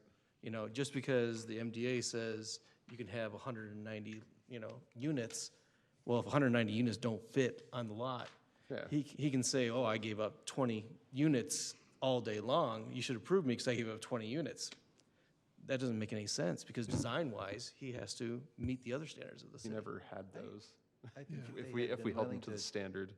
I'm sorry, go ahead. I was just saying, if we held them to our standard road widths, they wouldn't have as many lots and. Exactly, exactly. Unfortunately, the MDA He might want to make them public too. At that point, Right. they could force them public, and then we've got the money, which is the And I believe Well, the- I'm going to show some naivety here.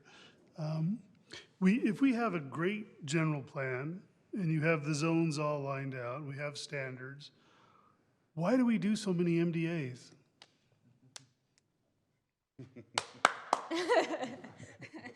You can't clap. Can we stand up? No. I would refer you Now, to 2008. I will say, there is one thing about standard zoning that is difficult, in that if you want to have a fine-grained mixture of product type, you can't do it in our traditional zoning types. Now, if we had form-based codes, if we had more mixed-use zoning, you know, if we had some better tools, yeah, you're right, maybe we wouldn't need MDs. I think the objective of the city is to try and do something better than what base zoning admits. Now, here's another element as to why the city's been interested in these MDAs. When we're doing such large areas of new development, if we don't coordinate master planning between all these different phases, you're gonna end up with 50 acres here, 20 acres there, 10 acres there, and everybody is kind of, it's really hard. I mean, you're an engineer. It's hard to coordinate all these individual players. So the attitude is saying, is there a way we can create some kind of umbrella thing that master plans all of these areas and do it really not on the city's dime, right? All this master planning is being paid for by the private sector. So yes, could we do it? But we're gonna have to throw a lot more money there's a at doing place master for 'em, plans. but Yeah. There is a place. Maybe we're overusing them. Maybe 2 years from now, I'll be in everyone's camp and say, doggone, we need to put more MDAs in place. No, But for I'm not right saying now, that. do It we feels like we overuse lose Yeah. on most of those. Daryl, I think what you're seeing, the issues with the MDAs are previous people sitting in Chase's chair. I mean, this is my take. Like, I heard on record, not on record, I heard out of our previous city attorney's mouth that MDAs are just boilerplate now. They're just the same, you just kick them out. Like, I don't think he spent any time putting in some details into those. And that's where we're getting taken advantage of right now, is because there's loopholes, there's ways to, and honestly, they're entitled to it. I mean, it's the most frustrating thing, but they're entitled to it. And I think that's why we've been nervous about Olympia, is because, you know, it's tied to that, but. Well, it has a giant MBA that the county's giving us. Well, and then it's not a part of our city anyway, so as a part of the annexation process, they're gonna need an MDA to, A brand-new MDA, you know, so that's another tool. And we've got to make sure we get it right, and that's Yeah. why we're going through a good Exactly. process right now to do it.